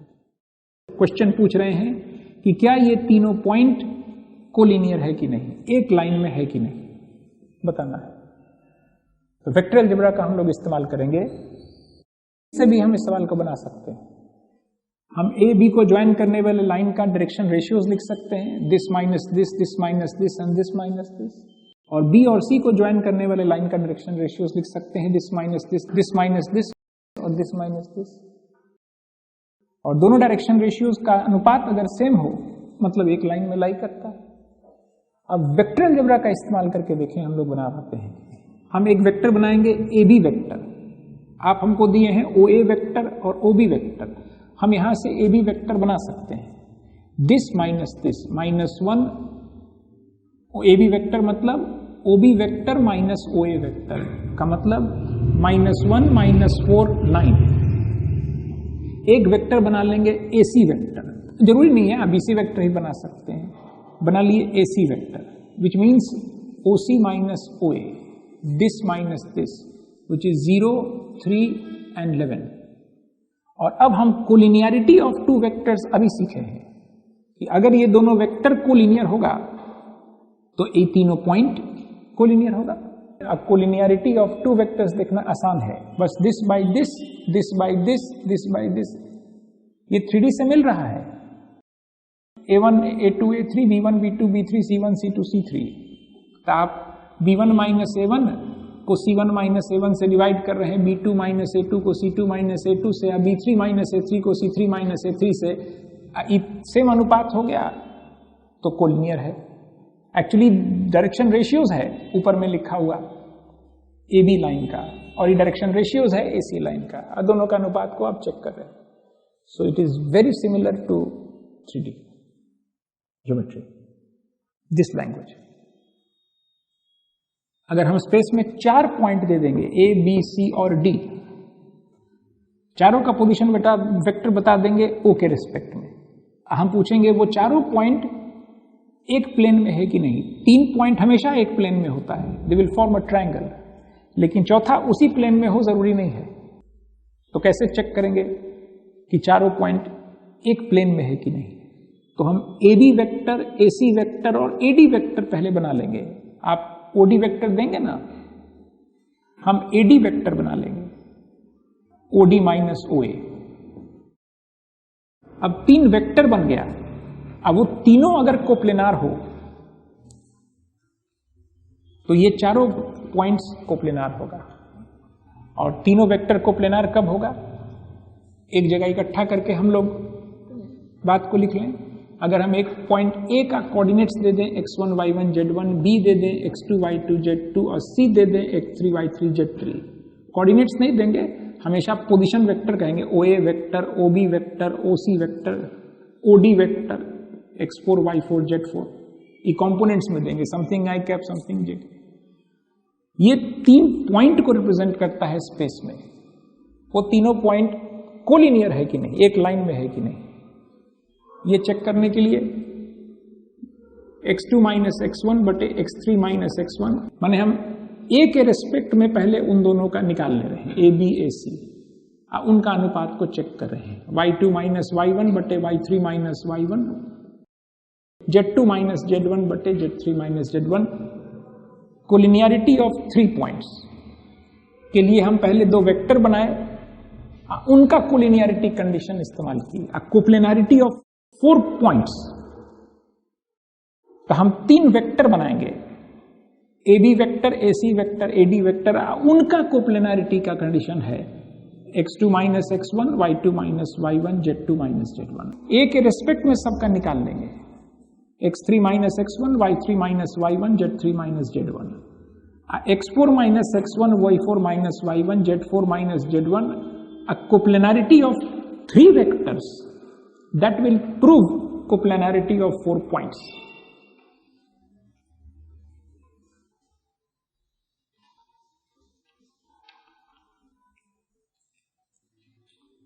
स्पेस में कोई एक पॉइंट है A, इसका पोजीशन वेक्टर दिया हुआ है, और कोई एक पॉइंट B है, उसका पोजीशन वेक्टर भी दिया हुआ है। हम OB वेक्टर को B कह रहे हैं और OA वेक्टर को A। Line joining these 2 points पर एक पॉइंट है P, उसका पोजीशन वेक्टर क्या होगा? अगर वो इस लाइन को m:n रेशियो में बांटता है, सेक्शन फॉर्मूला बोलते हैं। दी फॉर्मूला इज सेम, जो 3D में था 2D में था। अगर इस पॉइंट का कोऑर्डिनेट्स पता हो x1 y1 z1, इसका x2 y2 z2, तो आप इस पॉइंट का कोऑर्डिनेट्स निकालना जैसे जानते हैं ना, x coordinate mx2 plus nx1, उसी तरह से इसका जो पोजीशन वेक्टर होगा वो इक्वल टू m टाइम्स इस पॉइंट का position vector plus n times उस पॉइंट का position vector divided by m plus n। Can you prove this? Let us try proving this. हम इस पॉइंट के पोजीशन वेक्टर को r कह लें, तो ये वेक्टर को क्या लिखेंगे? r minus a। इस पॉइंट का रिप्रेजेंटेशन है वेक्टर a और p का माने है r, तो ये वेक्टर हो गया r माइनस a और ये वेक्टर हो गया b vector minus r vector. और ये दोनों वेक्टर कोलिनियर है और मैग्नीट्यूड्स का रेशियो m:n है। इस बात को हम लिख सकते हैं vector r minus vector a divided by m, मतलब 1 by m times this must equal vector b minus vector r बटे n। और अब हमको r निकल गया। ये जो इक्वेशन बनाए हैं ये सीखना आवश्यक है। हमको दिख रहा था इस चित्र में ये दोनों वेक्टर कोलिनियर, इनके मैग्नीट्यूड्स का अनुपात m/n है। तो उस बात को लिखते ऐसे, यहां देखिए लिखा हुआ है this vector and this vector are collinear, क्योंकि यहां पे सम स्केलर से मल्टीप्लाइड है, सम स्केलर से मल्टीप्लाइड है, और any one vector equal to some scalar times another means collinearity. तो हम कोलिनियरिटी भी लिख दिए हैं और मैग्नीट्यूड्स का अनुपात भी लिख दिए हैं m:n। अब इसको सॉल्व करेंगे तो हमको r का वैल्यू आ जाएगा, क्रॉस मल्टीप्लाई करेंगे n into R vector minus n into A vector equal to m into B vector minus m into R vector and this is what you get. इसको section formula बोलते हैं और इसको याद करते हैं। प्रूफ भी अगर आप समझ के याद कर रहे हो then you are really intelligent.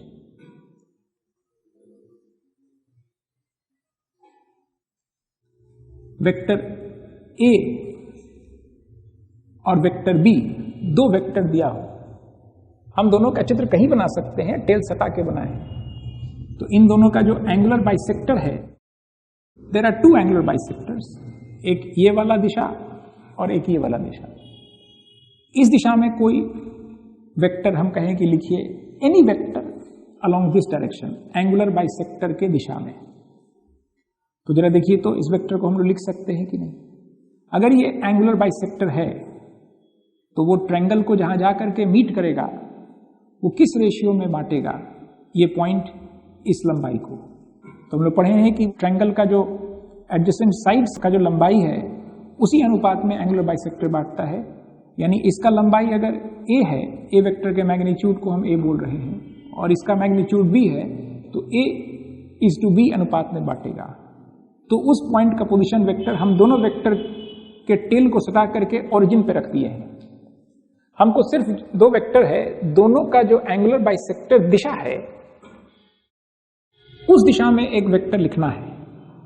तो हम लिख रहे हैं, दोनों के टेल को सटाए हैं, वहां अपना ओरिजिन रखे हैं और अब ये एंगुलर बाइसेक्टर हम समझ गए हैं कि b is to a ratio में, यानी b times vector a plus a times vector b बटे a प्लस b, ये होगा एनी वन वेक्टर लिखे हैं इन दिस डायरेक्शन।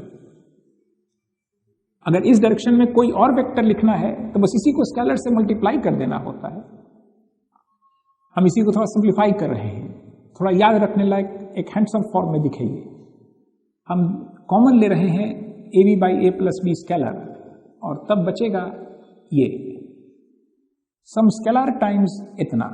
तो हमको अभी स्केलर से मतलब नहीं है, आपको याद रखना है कि इन दोनों के एंगुलर बाइसेक्टर के दिशा में कभी बोलें कि कोई एक वेक्टर है तो आप यही वेक्टर याद रखिएगा, ए वेक्टर बाई ए ये यूनिट वेक्टर है इस दिशा में और बी वेक्टर बाई बी एक यूनिट वेक्टर है इस दिशा में, यानी दिस प्लस दिस।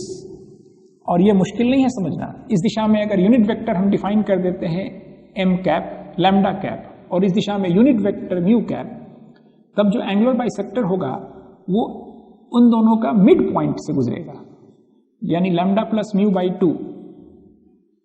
तो lambda plus mu times half, तो हम हाफ को हटा दिए। अब हमेशा के लिए याद रखेंगे हम लोग, जैसे 3D में सीखे थे, अगर L1 M1 N1 direction cosines है किसी लाइन का और L2 M2 N2 तो उसके एंगुलर बाइसेक्टर्स का डायरेक्शन पूछें कि क्या होगा। तो L1 plus L2 M1 plus M2 N1 plus N2, वैसा ही है कुछ सम ऑफ द यूनिट वेक्टर्स। और जो दूसरा है उसका दिशा L1 minus L2 M1 minus M2 N1 minus N2। यहां भी जो दूसरा दिशा है ये वेक्टर B है और ये मान लीजिए वेक्टर माइनस वेक्टर B होगा। तो अब आप इस दिशा में एक यूनिट वेक्टर ले लें लैम्डा कैप और इस दिशा में यूनिट वेक्टर ले माइनस म्यू कैप, तो उनका जो मिड पॉइंट होगा लैम्डा माइनस म्यू बाई 2, यानी these are the two vectors जो हम लोग को याद करने योग्य है। वेक्टर ए बटे A plus minus vector B बटे बी। आपको जरूरत पड़ेगा एग्जामिनेशन में, हम आपको एक वेक्टर देंगे, वेक्टर ए बराबर 2 3 माइनस 4 और वेक्टर बी बराबर 3 माइनस 4 6। इन दोनों का जो एंगुलर बाइसेक्टर दिशा है उस दिशा में कोई एक वेक्टर लिखने के लिए बोलेंगे। ऑफ कोर्स आप इतना गुने लैम्डा लिखेंगे। अगर कहेंगे कि एक वेक्टर सी है जो ए और बी के एंगुलर बाइसेक्टर के दिशा में है, तो आपको समझना है कि C vector is some scalar times this one known vector है जो उस दिशा में है, दिस और दिस। और ये निकालेंगे, पहले आप यूनिट वेक्टर निकाल लेंगे वेक्टर ए की दिशा में, वेक्टर ए बाई उसके मैग्नीट्यूड से डिवाइड करके हर नंबर को root under 2 square plus 3 square plus 4 square, which is 9 plus 4 13 plus 16 root 29, 2 by root 29 comma 3 by root 29, comma -4 by root 29।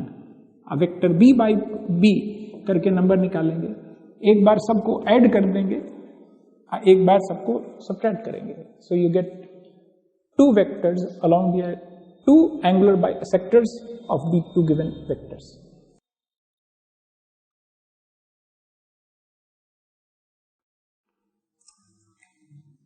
a dot b कैसे करेंगे? अगर आपको वेक्टर a दिया है a1 a2 a3 और वेक्टर b दिया है b1 b2 b3, तो दोनों का डॉट कैसे करेंगे? ऐड कैसे करेंगे सो तो सीख गए, सब्ट्रैक्ट करेंगे कैसे वो भी सीख गए। ऐड डॉट कैसे करेंगे? डॉट का मतलब हम लोग जानते हैं, magnitude of A magnitude of B गुने cos of the angle between them. यानी हम इन दोनों वेक्टर के बीच का अगर कॉस थीटा निकाल सकें, उनका मैग्नीट्यूड तो जानते हैं निकालना, a1 square a2 square a3 square, b1 square b2 square b3 square, और कॉस थीटा निकालना 3D ज्योमेट्री में सीखे थे। इस वेक्टर का दिशा मालूम है a1 a2 a3 और इसका दिशा b1 b2 b3, तो एंगल बिटवीन देम का कॉस कैसे निकालेंगे वो 3D में सीखे थे। Mod of a1 b1 plus a2 b2 plus a3 b3 बटे root under this, root under this, ये कैंसिल आउट हो जाएगा and what we are left with is a dot b is simply, वहां पे acute angle specially था तो यहां पे हम लोग हटा देंगे क्योंकि थीटा यहां पे एक वेक्टर और बी वेक्टर के बीच में एक्यूट एंगल भी हो सकता है, ऑब्ट्यूज भी हो सकता है, तो यहां मॉड नहीं डालेंगे। And this is how we take the dot product of 2 vectors. a dot b का वैल्यू पूछें, एक स्केलर क्वांटिटी है, no I J K, this into this plus this into this plus this into this. इसी बात को हम vector में आपको इस तरह से समझाए थे, दिस डॉट दिस करना हो तो इसको लिखिए a1 i cap dot plus a2 j cap plus a3 k cap, और डॉट लिखिए b1 i cap plus b2 j cap plus b3 k cap, और कहे थे कि सबको सबके साथ डॉट कीजिए, this vector dot this vector यानी डिस्ट्रीब्यूट कर दीजिए, 9 टर्म्स आएगा, उसमें से 6 टर्म्स 0 हो जाएगा। आई डॉट आई कीजिएगा तो a1 b1 into I dot I का वैल्यू 1 आएगा, फिर आई डॉट जे वाला टर्म 0, आई डॉट के 0, J dot I 0, J dot J रह जाएगा, a2 b2 और k डॉट k रह जाएगा a3 b3। इतना ही बताए थे, प्रूफ नहीं डिस्कस किए थे। दिस इज द प्रूफ कि a डॉट b का वैल्यू इतना क्यों आएगा, जबकि डेफिनेशन है मैग्नीट्यूड ऑफ a गुने मैग्नीट्यूड ऑफ b गुने cos of angle between the 2, जो कि हम लोग पहले निकालना नहीं जानते थे, 3D ज्योमेट्री पढ़ने के बाद एंगल निकालना सीख गए, and hence the result. a cross b कैसे करना है? The proof is similar. इसका जो मैग्नीट्यूड निकालना तो वो ए बी साइन थीटा होता है। हाँ, अब जब कॉस थीटा निकाल सकते हैं तो अब साइन थीटा भी निकाल सकते हैं, रूट अंडर 1 माइनस। तो we did not do that, केवल आपको हम लोग सीख लें कि कैसे करना है। इसको लिखना है a1 i cap plus a2 j cap plus a3 k cap, cross लिखना है b1 i cap plus b2 j cap plus b3 k cap. अब क्रॉस करने के लिए हर को हर के साथ क्रॉस करना है, डिस्ट्रीब्यूट कर देना है, यू विल गेट 9 टर्म्स, उसमें 3 टर्म 0 होगा, 6 बच जाएगा। i क्रॉस i 0 हो जाएगा, i cross i cross product करना है तो उसका magnitude 1 into sine 0, i cross j रह जाएगा, i क्रॉस k रह जाएगा, i क्रॉस k लिखेंगे a1 b2 i cross j, जो कि हम लोग राइट हैंडेड सिस्टम को फॉलो करते हैं, i j n k। फिर i क्रॉस k वो यहां देख सकते हैं, k क्रॉस i मतलब j लिखना है, i क्रॉस k मतलब माइनस j लिखना है, minus a1 b3 j cap.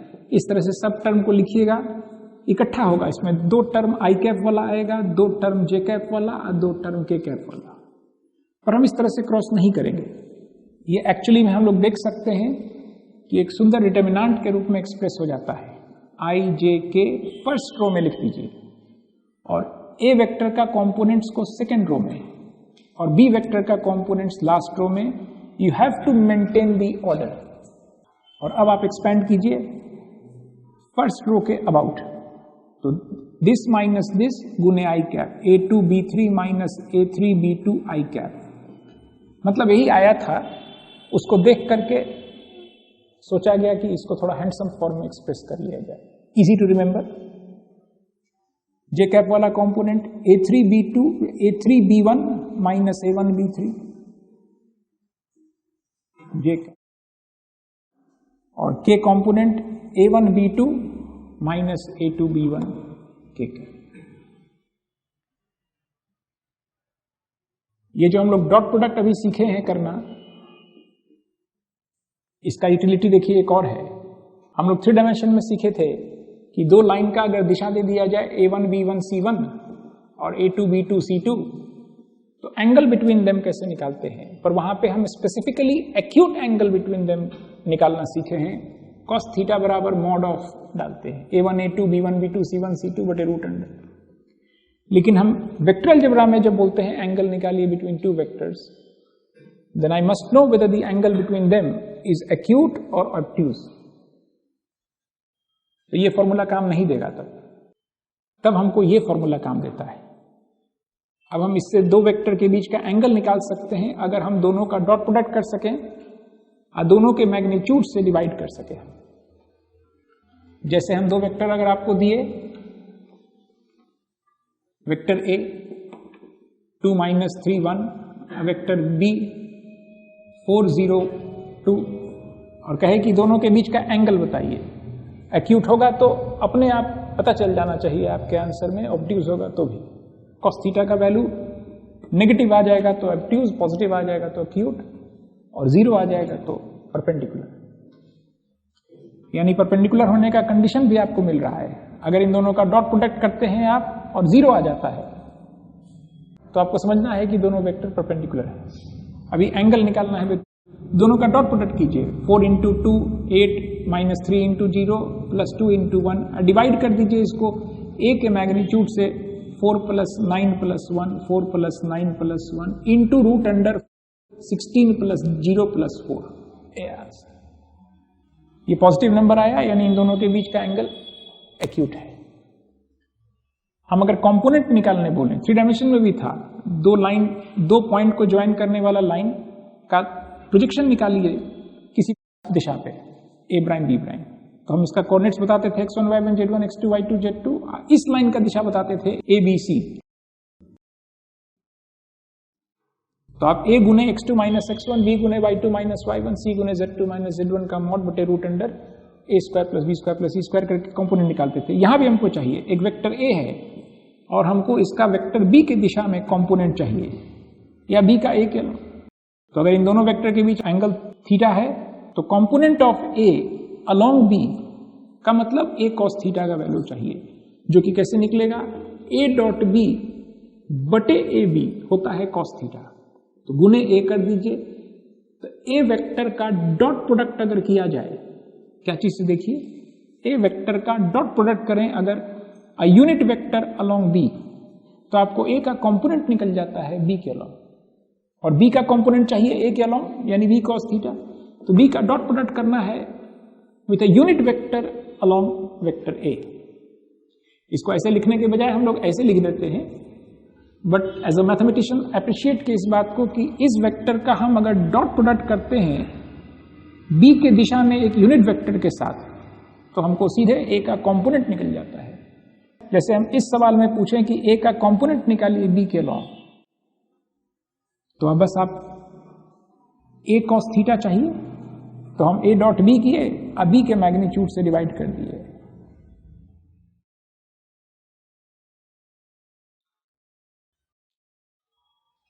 आज यहीं समाप्त करते हैं।